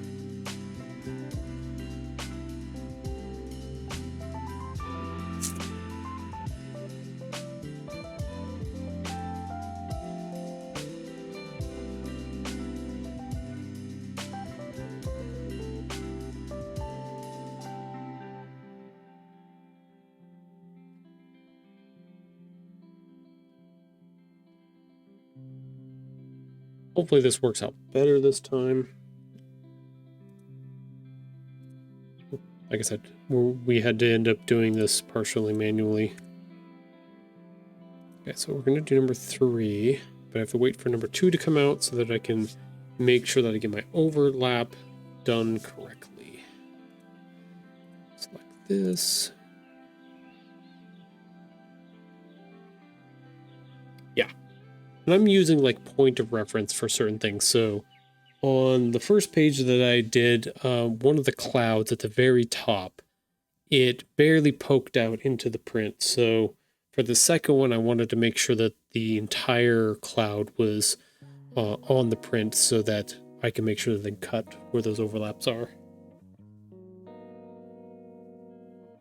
So now I got to use a different reference to move this second one, or this third one around. And then the fourth one, I should be able to just move. I should have plenty of room to move it to get it to fit correct.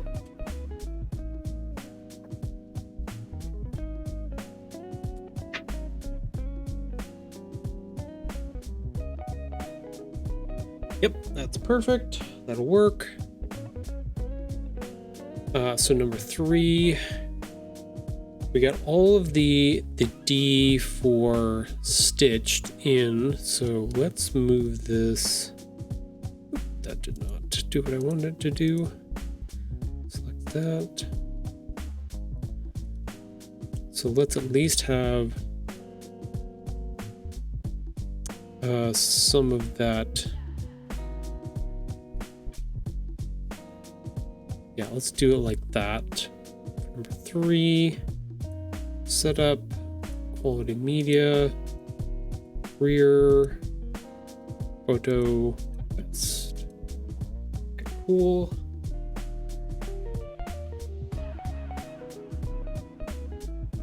Just want to make sure that our overlaps work so that we can cut these correctly.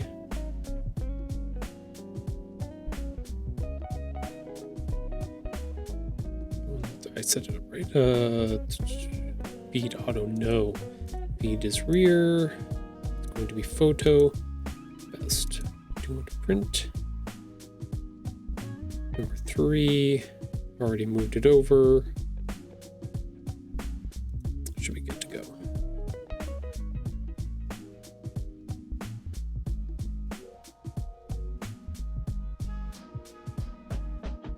Yep, okay, so that's going correct. Last one should be number 4. Should be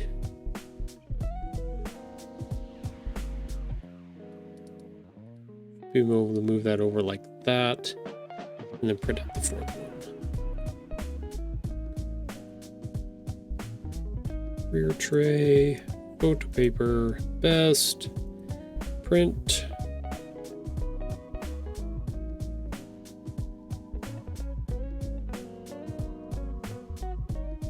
I'm just waiting for that third one to come out so that I can double check.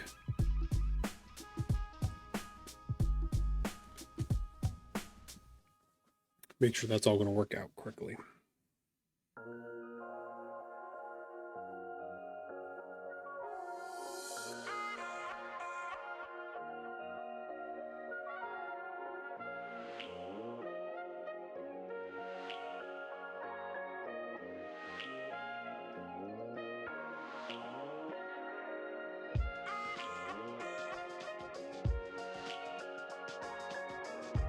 Yep, that should be good.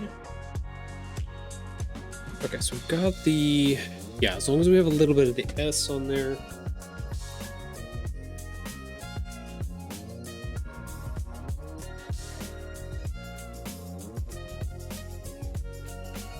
As long as we have a little bit of the S on there, we should be okay.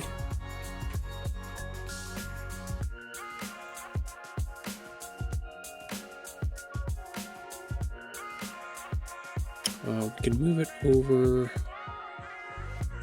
I do 3 inches. Looks like I moved it over 1 inch each time.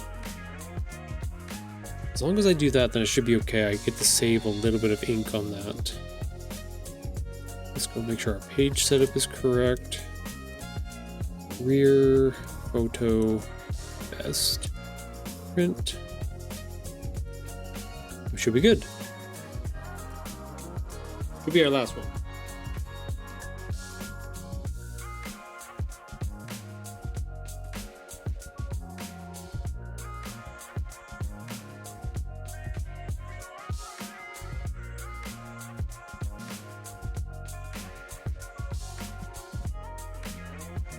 Okay, cool. Yeah, I know there's a way to have it do it automatically. I think there's a way to do it automatically, but every time I try to look it up, I can never find good documentation on it. So it has it set up correctly the way I want it with this tile feature, but I don't know how to tell it to set the print to print each one so that I can cut them and seam them together, because that should be an option. I don't know how that works with the overlap and the bleeds, stuff like that. So, and I set these to use document bleed settings, which should be the borderless, but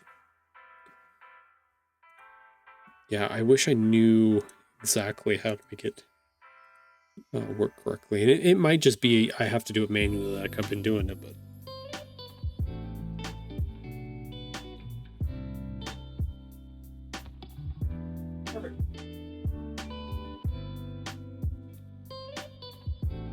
perfect. That worked out good. Okay, cool. So now we have it all printed out like this. You know what? There's a possibility. Hold on. Let me.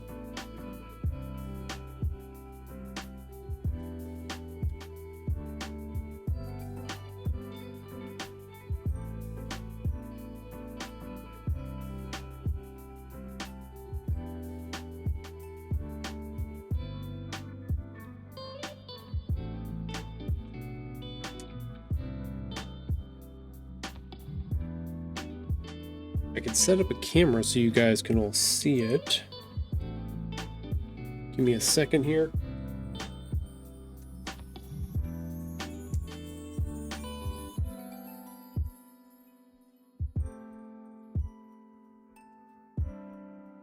This is a beautiful part about doing the way I've got it set up here. Okay, so you get to see. These are the printed out sections here. So,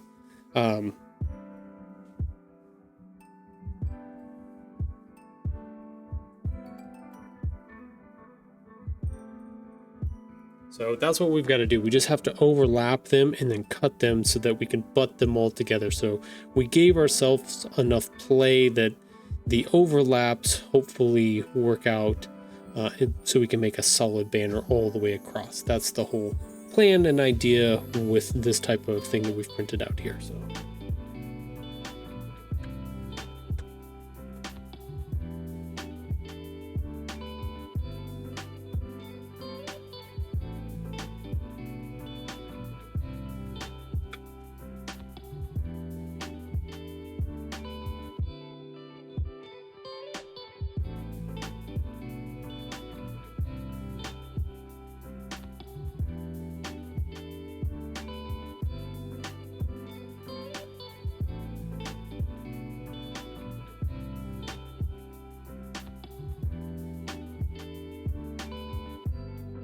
Something like that. You get the idea anyway, so. That's the plan. That's the idea. That's why we had to print out each individual test print to make sure that they don't have the cutoffs and stuff on them. And for whatever reason, the settings that I put up last with the photo paper, it let me do the borderless all the way to the edge, so I don't know. I don't understand. So, but we did it. That's all that matters. Cool. Then we have a mini banner that we can play with now.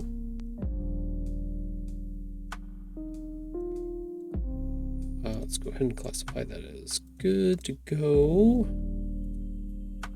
Sweet. All right, so that means with the last 30 minutes of our stream here, I'm actually going to go back to our table runners that I've made. We started this on Wednesday with a little bit of time. Yeah, we're going to go back and work on some more of this because I would like to get this. I'm not going to get it printed and have it ready by Wednesday, or excuse me, Wednesday, by Sunday. Oops, you guys are looking at the wrong thing again. This guy, hey, look at that. So, won't be able to get this printed by Sunday, but I will have this for future events, and I'll be able to have that on display, hopefully at, yeah, book signings, conventions, things like that. I'll be able to put that on my table and have that available. So, I'm planning on, so the idea is I wanted to do the second one here. This is for the second book. And then now that book 3 is getting ready to come out, I'll make a third one with the green color on it. So then I have 3. So then I have this really cool colored banner system, and I can intermix them and use them for different stuff, and go from there. So it's kind of the idea, kind of the plan at the moment. Got to get them designed out and figure out all the things that I want to do with them. Go from there. So let's see. Let's get rid of this. Let's open up. That was not handmade. It's Printify. Table runners. See, this is the first one.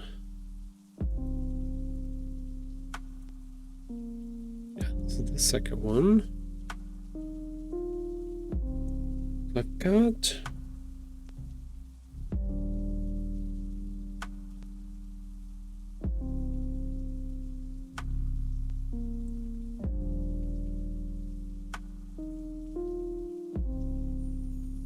That's weird. Why did it separate all of that? Oh no, it's okay. Whew. That looked really weird from back here like that. It does. Whoa. So, okay, so if you look at this top one here, it says scan the code, and look at that E. It's way far off of COD. But as we get closer, the E moves back over. So we're not doing anything to that letter at all. We're just zooming in or zooming out. There it's back together, but this 16%, wow, that's weird. I've never seen that before. Anyways, gotta figure out, do I want the character to say some stuff on here?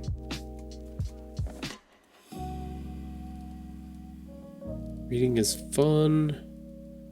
Hi, on buttons. Probably something that has to do with book number 2 would be good.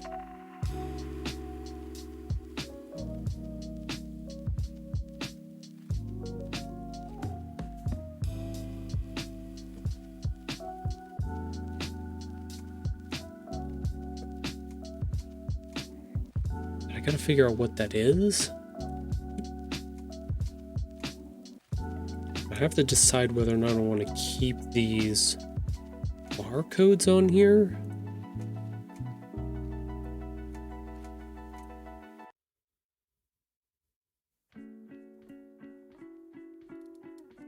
Oops. Don't use the scroll. Don't use the scroll. It's broken.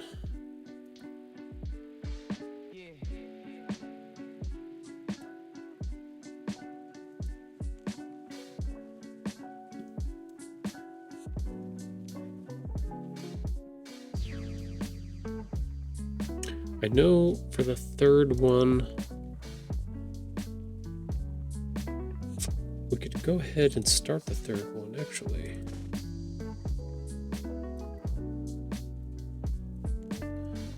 Duplicate.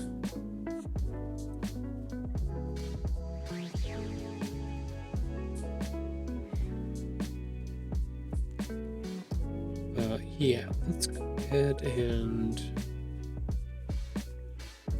it's the template.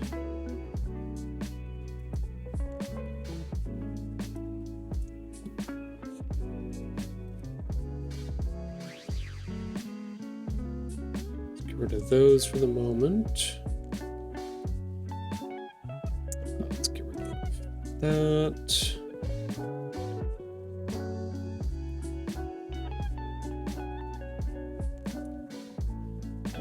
You know what? I messed up. Let's leave that. Let's get rid of the... Let's leave the barcode for now. Let's just get rid of the characters. That. Get rid of that. We'll leave the shines on there, but we need to swap out the background stuff.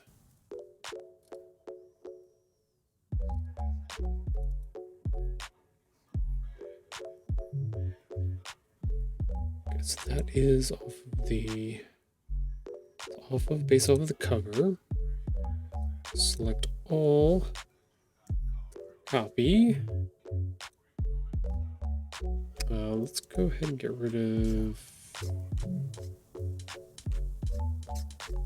2, 3. Okay.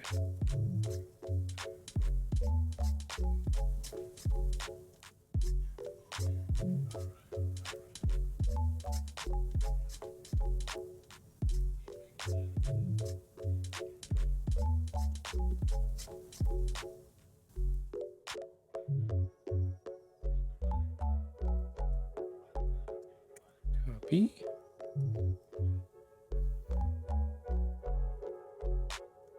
Paste.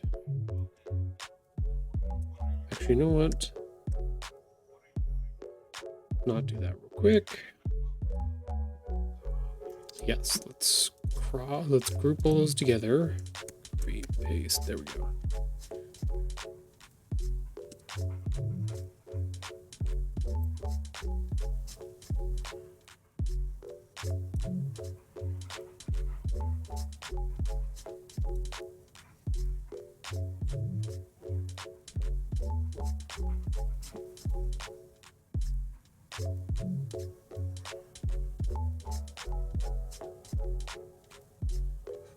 Okay, so how did I do this before? Did I flip it? No, it would be the same. It'd be the same regardless. It wouldn't matter. I would have to rotate the whole thing, which we're not going to do. Okay, cool. Oh, actually, is that what I did? Transform, select.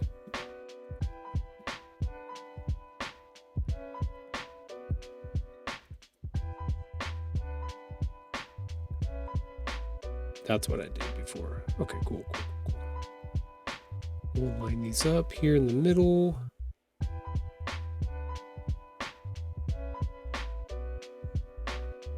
Definitely went too far.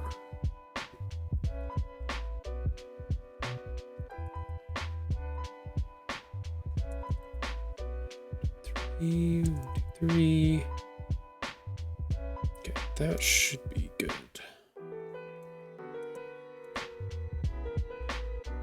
Dang close.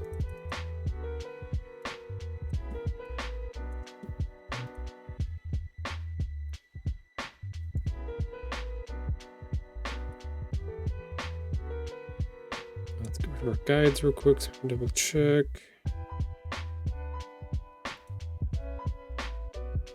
Yeah, should be good enough there.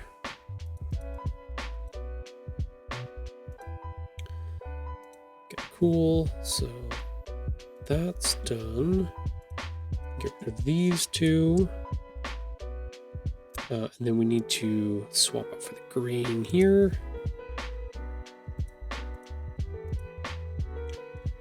Copy.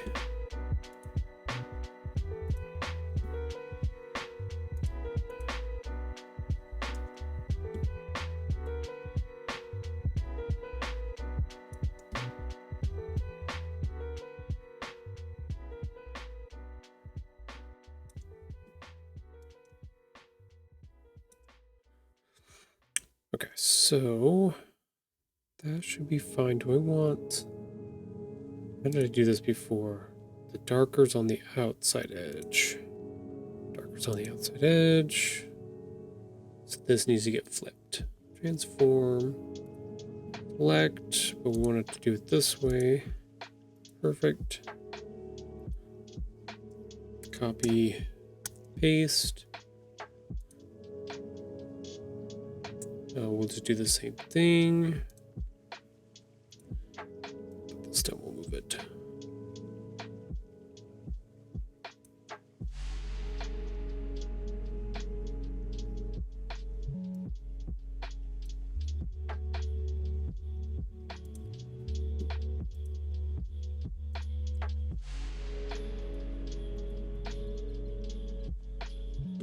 Get rid of the guides so I can make sure it's see correctly.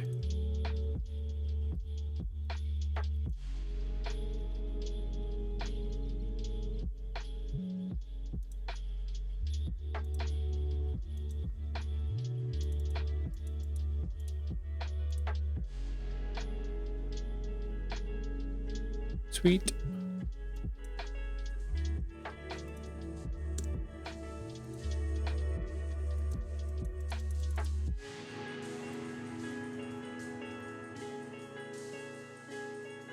Yep, that works. Okay, so we've got the green one set up now. We just need the colors for the wording. It's the only thing we need.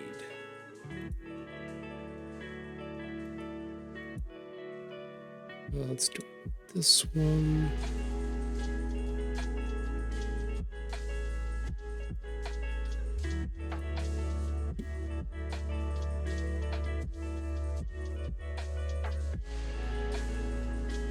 Copy. We can go ahead and get rid of that. We don't need to save it.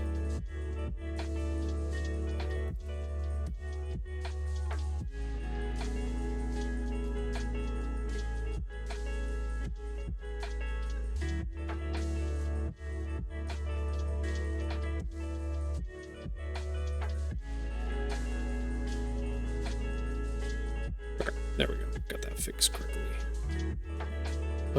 Back to here. So we need to take this color, copy it,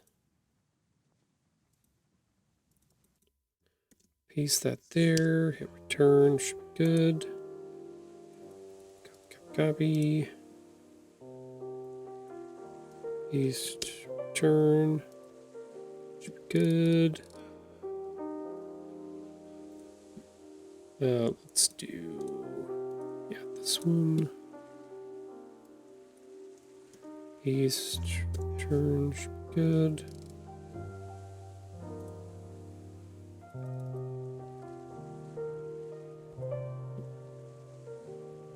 Paste, return. Bueno. Cool. So then we shouldn't need that anymore. Grab that color just in case.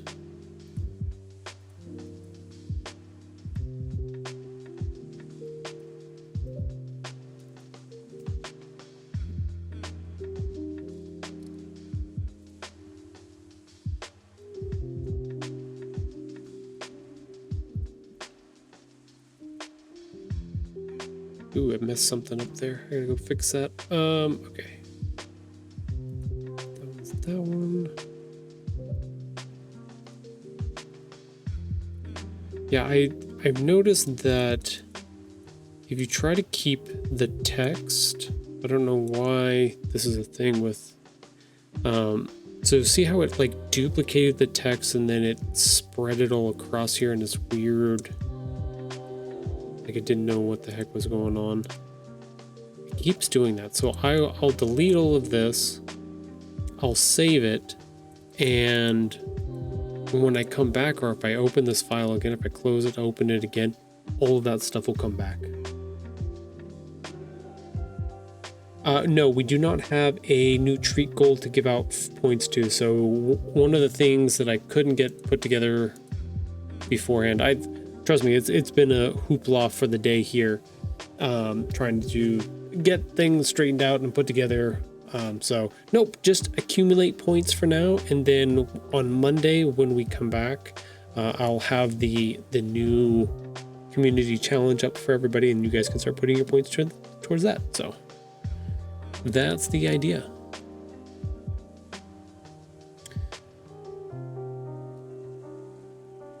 That's the plan, at least. Okay, so that should be saved. That one's fine. So I'm working on a couple new table runners, a couple of those banners. Yes, I'm making new banners. So I fixed the book 1 version, and then I want to make a book 2, and I want to make a book 3. So I want to have a banner for each one at some point. So it's kind of the idea. But I need to figure out if I want to include these QR codes or not.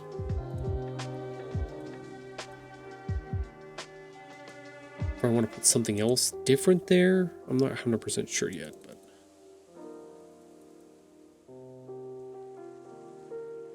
it seems like last time when we were doing events, we ran into the issue where we kept wanting to put stuff on top of those codes, and I was like, no, we kind of have to leave those open. So if I get rid of those off of there, even just do this, just hide them, then we'll have more room on the table to do stuff. So just depends. I've got them on there for now, and I need to work on the character for actually the characters. I gotta decide that. If I'm going to keep this top half stuff or not.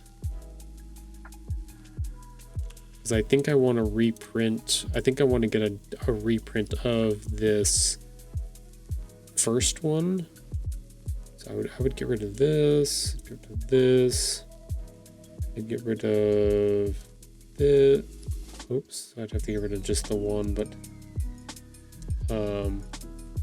yeah, get rid of the little guy there.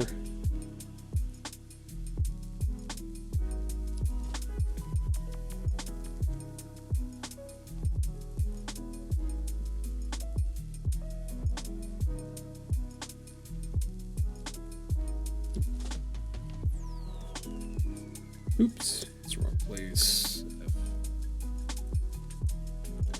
Yeah, gotta make some choices and decisions on that. Barcode gone, bird gone, cat gone. Separate 2 word bubbles. Yes, make invisible. Okay, there we go. Well, that would reduce, if I did that, that would reduce some of the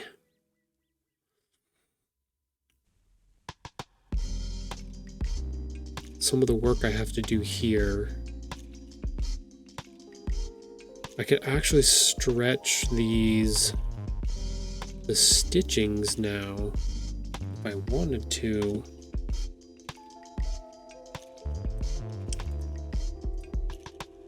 That one. This one. It's this one. It's not that one. It's gotta be this one. Okay, so let's duplicate 24. Get rid of that.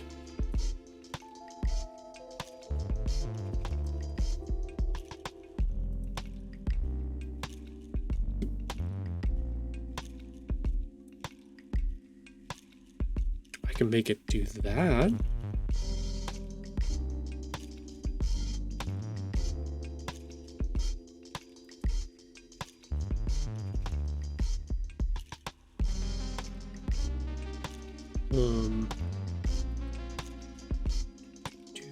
I want the dash sizes to be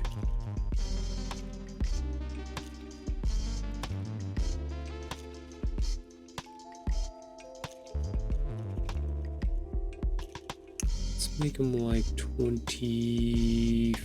What are they here? So 24. Okay, yeah, so we're close there.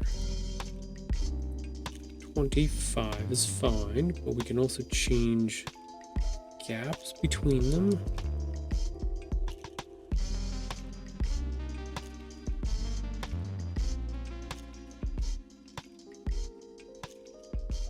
I definitely have smaller gaps.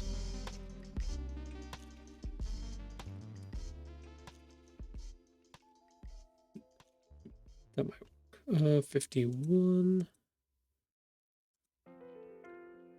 That's making the rounds over here really weird. I don't know why.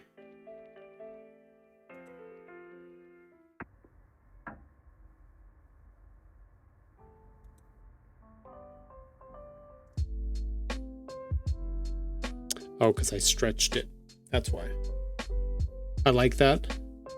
Yeah, it's a different, like, then it really would feel bannery. But the only issue is if we wanted to do kind of like what I'm doing with the new setup or our temporary or small setup here, I'm losing all of this space that I could have information in. So this guide right here, the center one, that's the fold point. So you could have two, you could fold it over something and have basically two sides, right? So I feel like I should almost design something for the top half. I think this was okay. It gave me, it took up about half of that, so.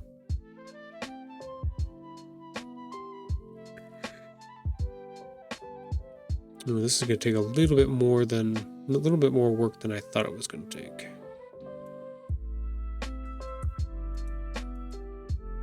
Thought I was almost done.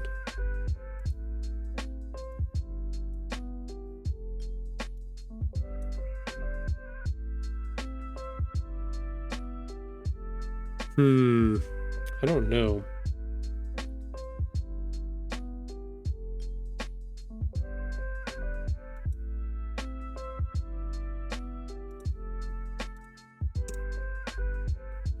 Is this separated it into two frames?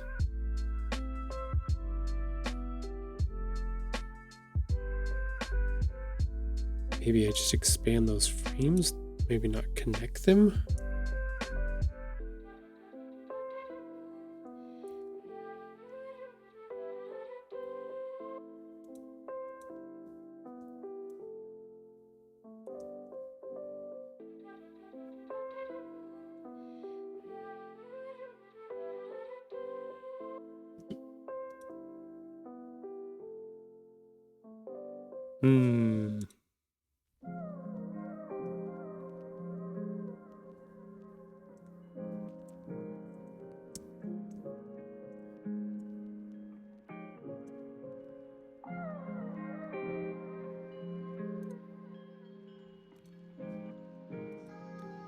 Yeah, I think I definitely need to do some redesigning here.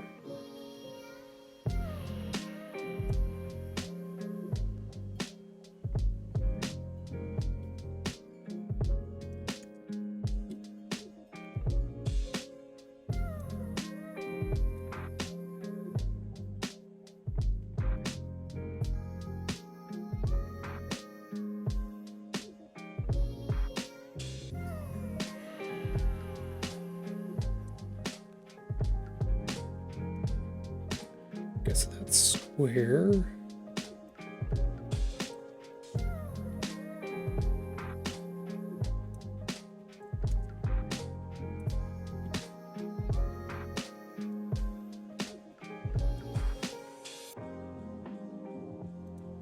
Okay, that's better.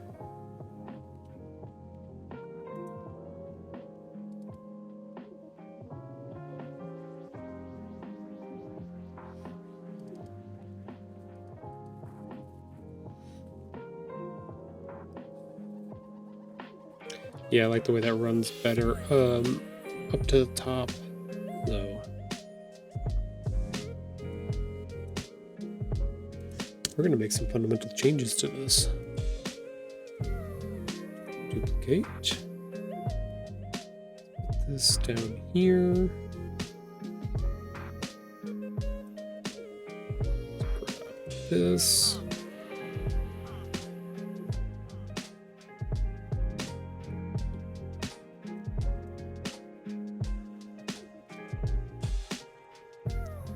I'm gonna have to pull these two over into the other documents too, into the other banners. Yeah, because that'll be able to be folded directly in half. That way it could hang technically on its own, but I definitely want something. So what I had planned was, I can't remember the distance here, but it was the second guideline here, this third one down here. That's where you could slide this over to the end of the table and it would roll off. So same thing with this one. I think it's set at 22 inches. So I can't remember, standard table is 26, 28, 36. So it would hang down almost 2 feet on the front of a table or something like that. So that was the idea for that fold point.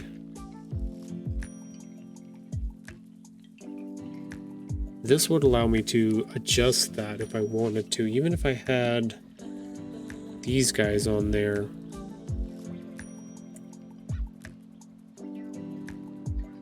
I could even push that out further.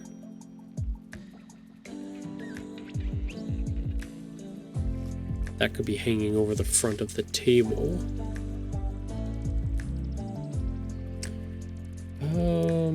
Ooh. Design problems.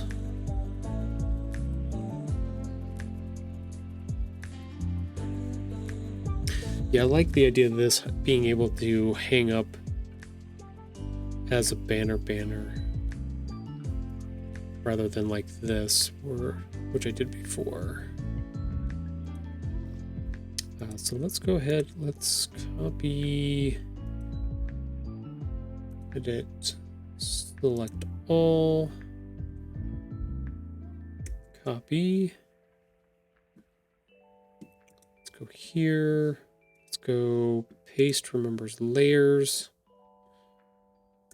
Paste. I did it correctly. Yay.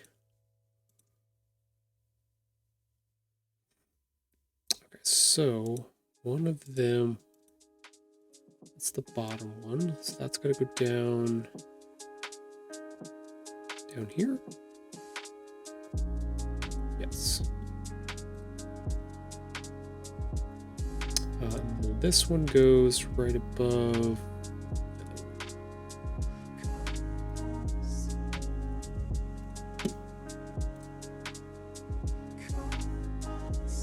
Okay, so I like that. It's good. Change. Let's do that on the green one too. Let's go ahead and paste that.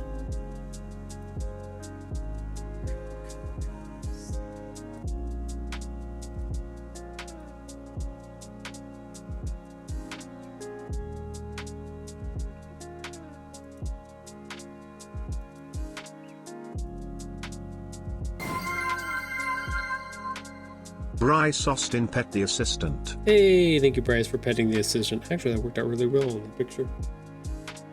Our assistant is currently outside somewhere, hanging out in the snow. If you missed my wild escapades this morning, we got a bunch more snow again. With its own problems that came with it. So, but we're all good. Now we get to enjoy it a little bit. Hopefully we get to enjoy it a little bit more over the weekend too, so.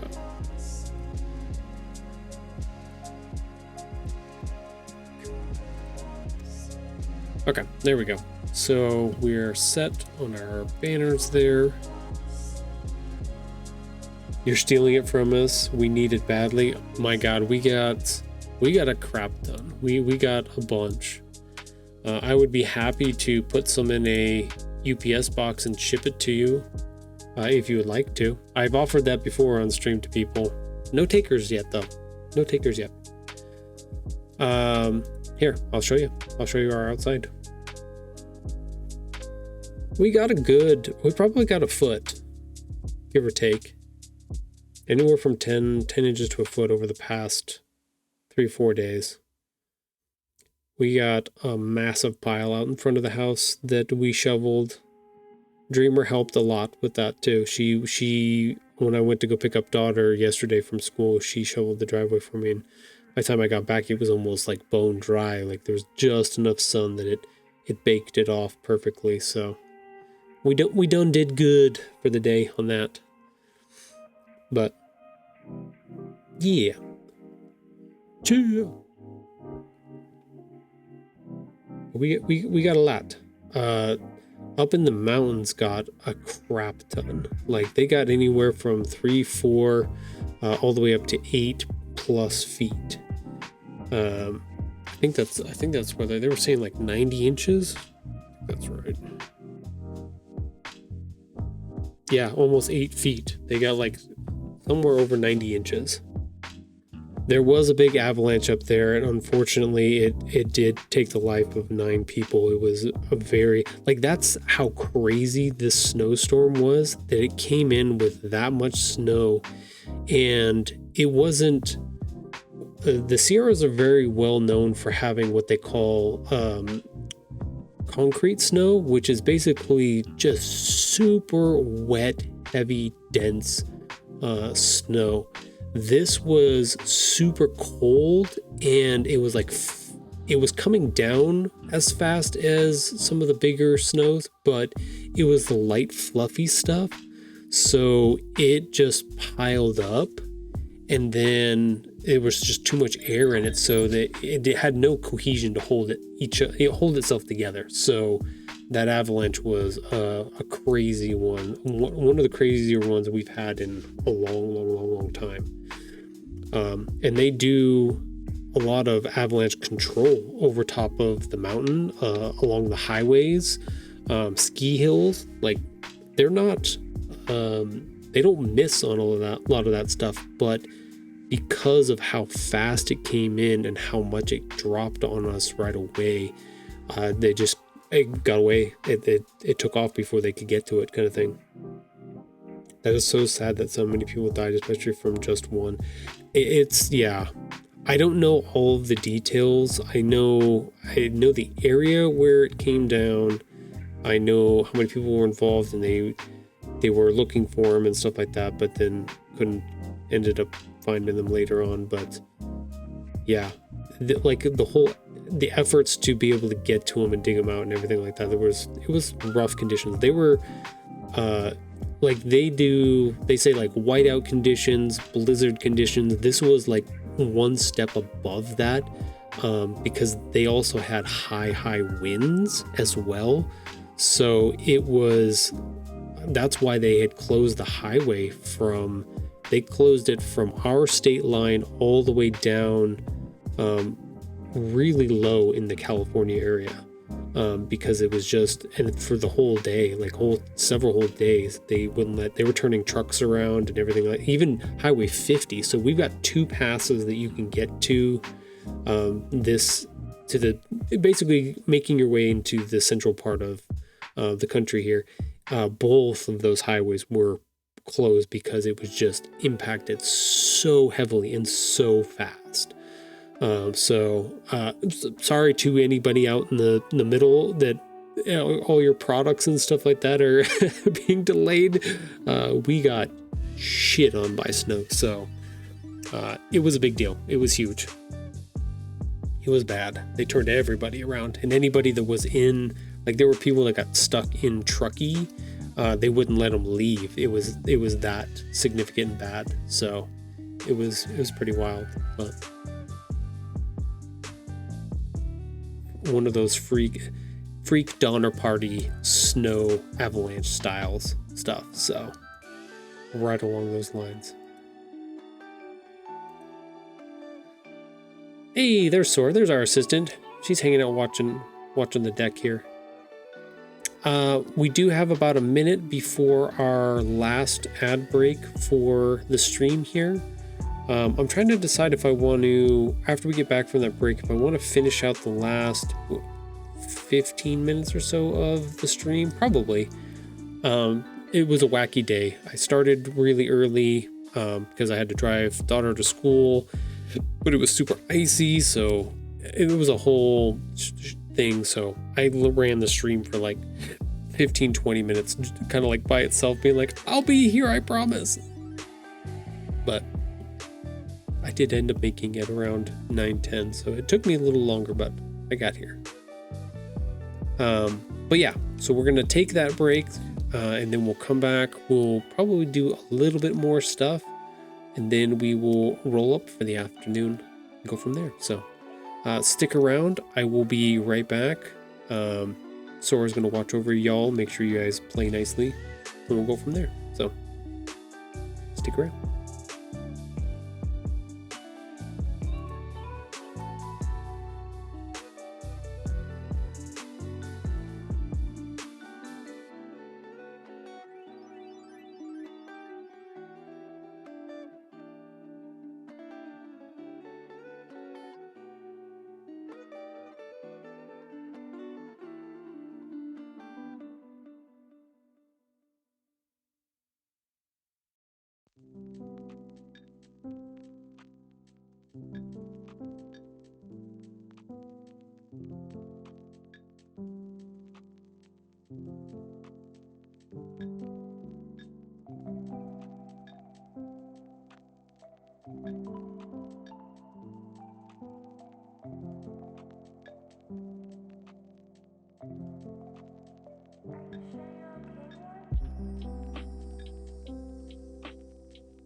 All right, I'm back.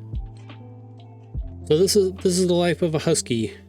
She just lays on the deck in the sun and watches the snow melt. What a day job, right? Keeping an ear out for all the stuff. That'd be a great day job.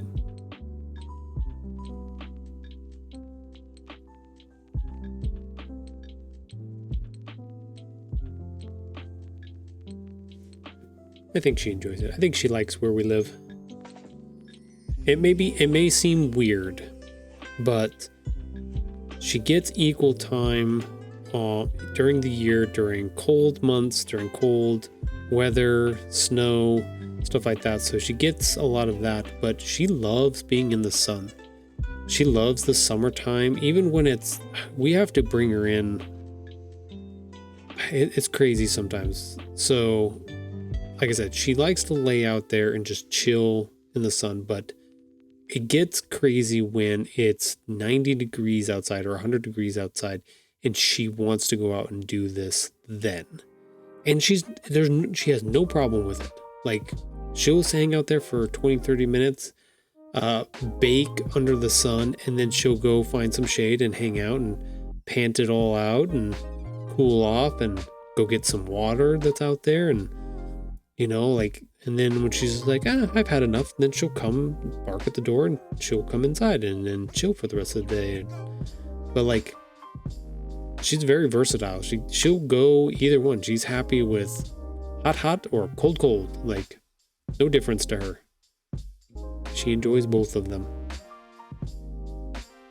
Kind of crazy.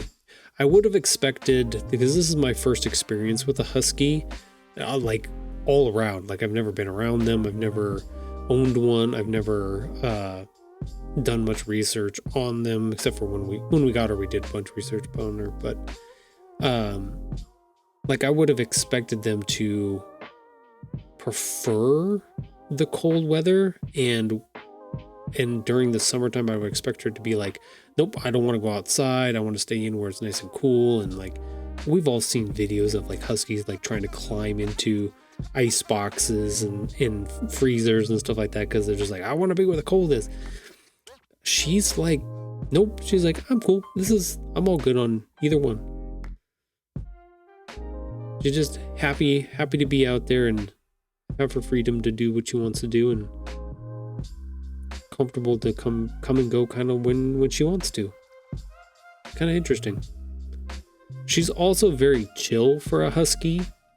So one of the things that we learned early on is that, or one of the things that they warned people about was that if you don't have a fence that's like 6, 7, 8 feet tall, the husky's gonna jump it easily. They're escape artists. They don't want to be fenced in. They don't want to be cooped up or anything like that. They will dig underneath and get out, or they will jump over those fences. Just easy peasy. There she goes. She's just gonna go do her sunbathing. She has not been that type. She's not one to dig holes all over the place. So, granted, we have most concrete out there in the patio, and our grass is fake grass. So she doesn't really have anything to dig in. But even when we go on walks out on our trail or path out behind our house here and stuff like that, like, that's all dirt and sand and everything like that. No digging. She's not one to dig. The only time that she does get into it a little bit is if my daughter goes out into the snow and builds a snowman, she will dig the snowman apart. So that's the only time that she really uses that ability of hers. But as far as like jumping the fence and stuff like that, I know she could. So the distance from our little concrete brick wall that I built right there on the screen is probably about 4.5 feet from the grass up to the top of it. So, and she can jump that no problem. Like, when she wants to just bounce up there so she can go and check on the neighbor's dog and stuff like that, like, it's effortless. It's effortless. So if she wanted to get out of these fences, and I think these are 6-foot fences out here, maybe even 5. I don't remember. I'd have to go stand out there and see that. I don't think they're 6 foot. I think they're 5s. She could jump that. Like, she would just have to put a little bit more effort into it, and she could get out of that. And she doesn't. She chooses not to. So she feels comfortable and happy with what surroundings we have here, so, which is amazing. I'm hoping that's the case. Either that, or she's just got some kind of chill dog energy inside of her, and I'm cool with that too. So it might be a little mix of both. But yeah, there you go. You got a little lore drop about Sora, and then she'll just hang out there, happy as can be. All right. Let's see. We got things. Got this. Oh, that's what I want to do. I want to figure out what I want to put on for number 3 here. Because we have, this might actually be a decent one to do.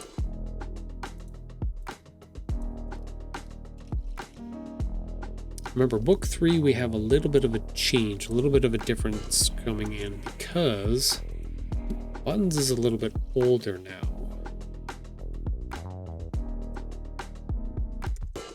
So he's going to look a little bit different for this one.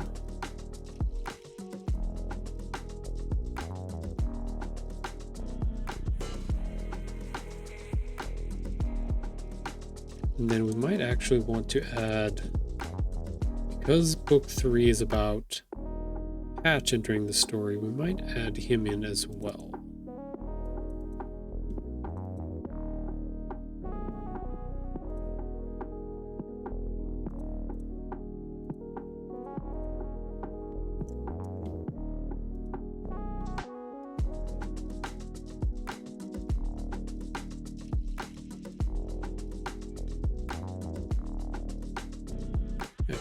I wonder how big I made him in the story.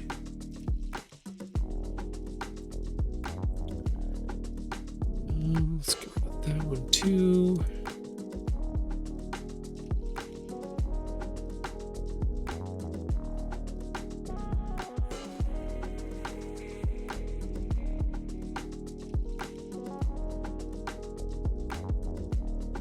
I might get rid of that.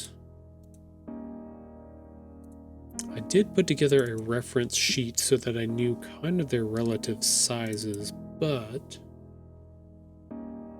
it's definitely smaller. It's pretty close. Essentially underneath his whiskers. Okay, cool. As long as we're good there, yeah, we're good.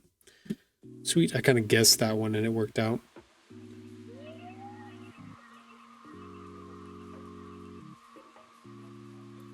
Okay, cool. Let's select. Oh, can we get them in here together a little bit better?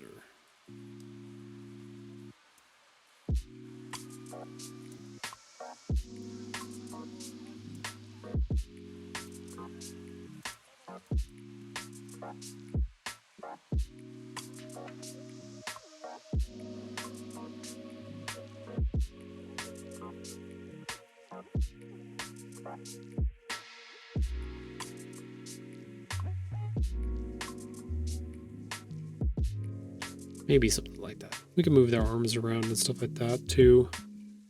Actually give them some kind of dynamic pose, and then we'll have to figure out a separate one to do for the other side.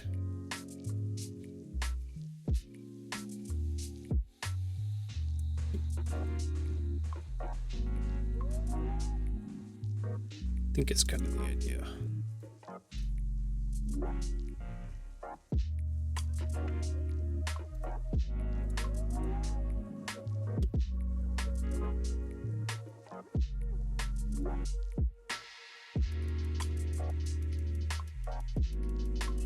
Here we go.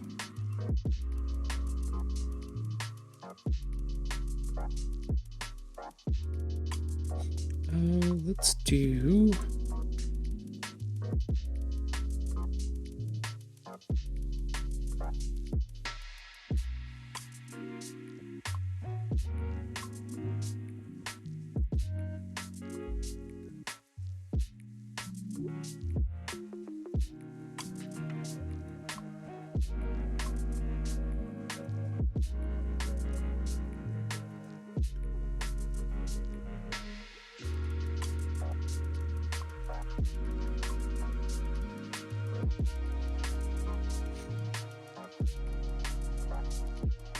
Thought about trying to see if I can make him like putting his hand on top of him. Not necessarily like he's petting him, but kind of along those lines.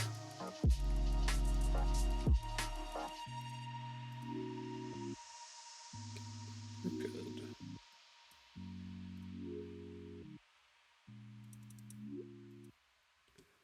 Something like that. Figure it out. You know what? Let's... I wasn't going to do both of their hands up, but I think it would look weird if I don't.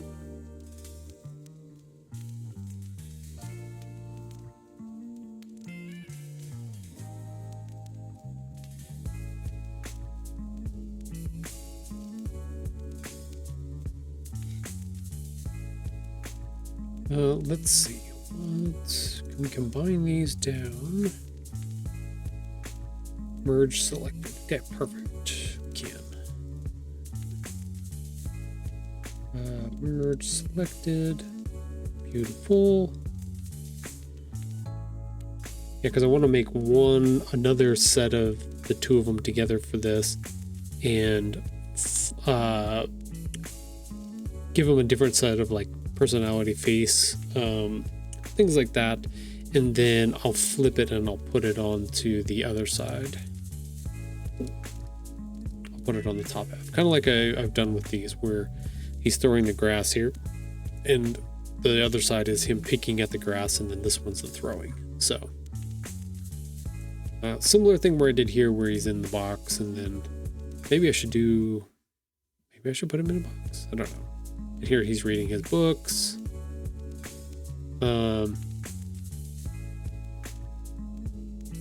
Yeah, we got definitely have some more things to play with some of this.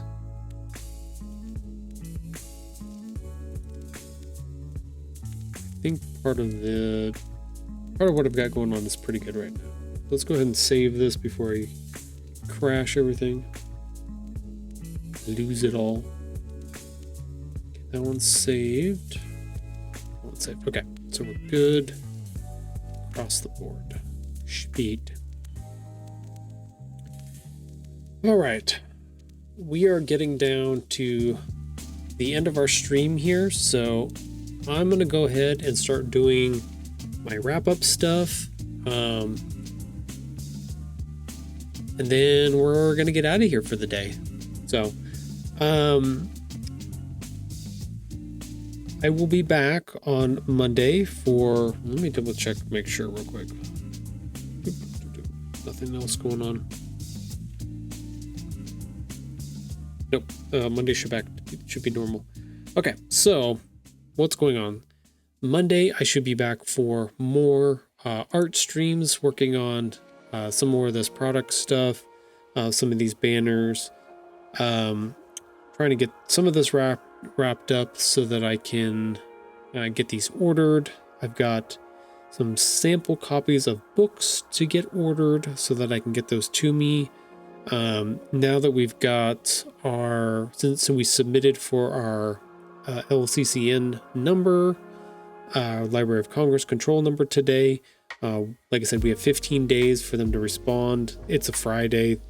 They'll probably get to it next week at some point. Once we get that, we can put that onto page 3, and then we can wrap up that, bundle all those pages together, and then we can actually start on our Ingram Spark publishing part of this and distribution part, which is to get all of those files loaded into their system, and then we can order a sample copy of book number 3, so I can make sure color, quality, cut, placement, make sure all of those things are good before we go into final production and stuff like that. So that's kind of the plan for like Monday through the rest of the week as we move forward with our self-publishing process here. Doing little projects like these guys in between, waiting on bigger things to come through and work out.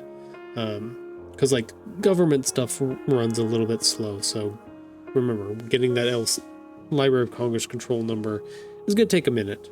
Sometimes it doesn't, sometimes it does. It just depends. But that's a plan on there. On Sunday, I am going to be out at my first in-person signing event.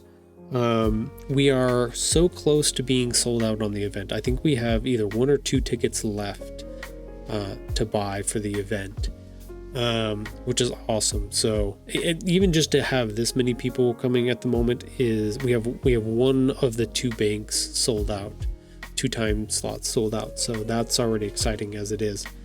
But yeah, that's where I'm going to be on Sunday. I will try to have lots of pictures.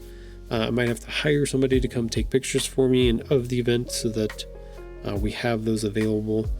We'll see what happens. Then on Sunday evening, we are still tentative about our 500 Little Things podcast. It's a show that we do here on this channel. It's me and Dreamer, that's Mrs. Tahoe, talking about all kinds of things, talking about life, talking about our kids, talking about getting older, talking about all of the life changes and stuff that we are dealing with and going through, traumas, all of the things, relationships, kind of just, we kind of hit all the spots. We just wanted a space to kind of like sit down, pick a topic, talk about those things, either show off pictures of life or stuff that we find interesting or cool or whatever it is. And that's kind of the place for us to talk and interact with anybody that wants to come by and interact and talk to us and give us their opinions, 2 cents, cool things. Last week we had memes, and we got lots of memes from people, Instagram reels that people sent us that they thought were funny. That was a good time.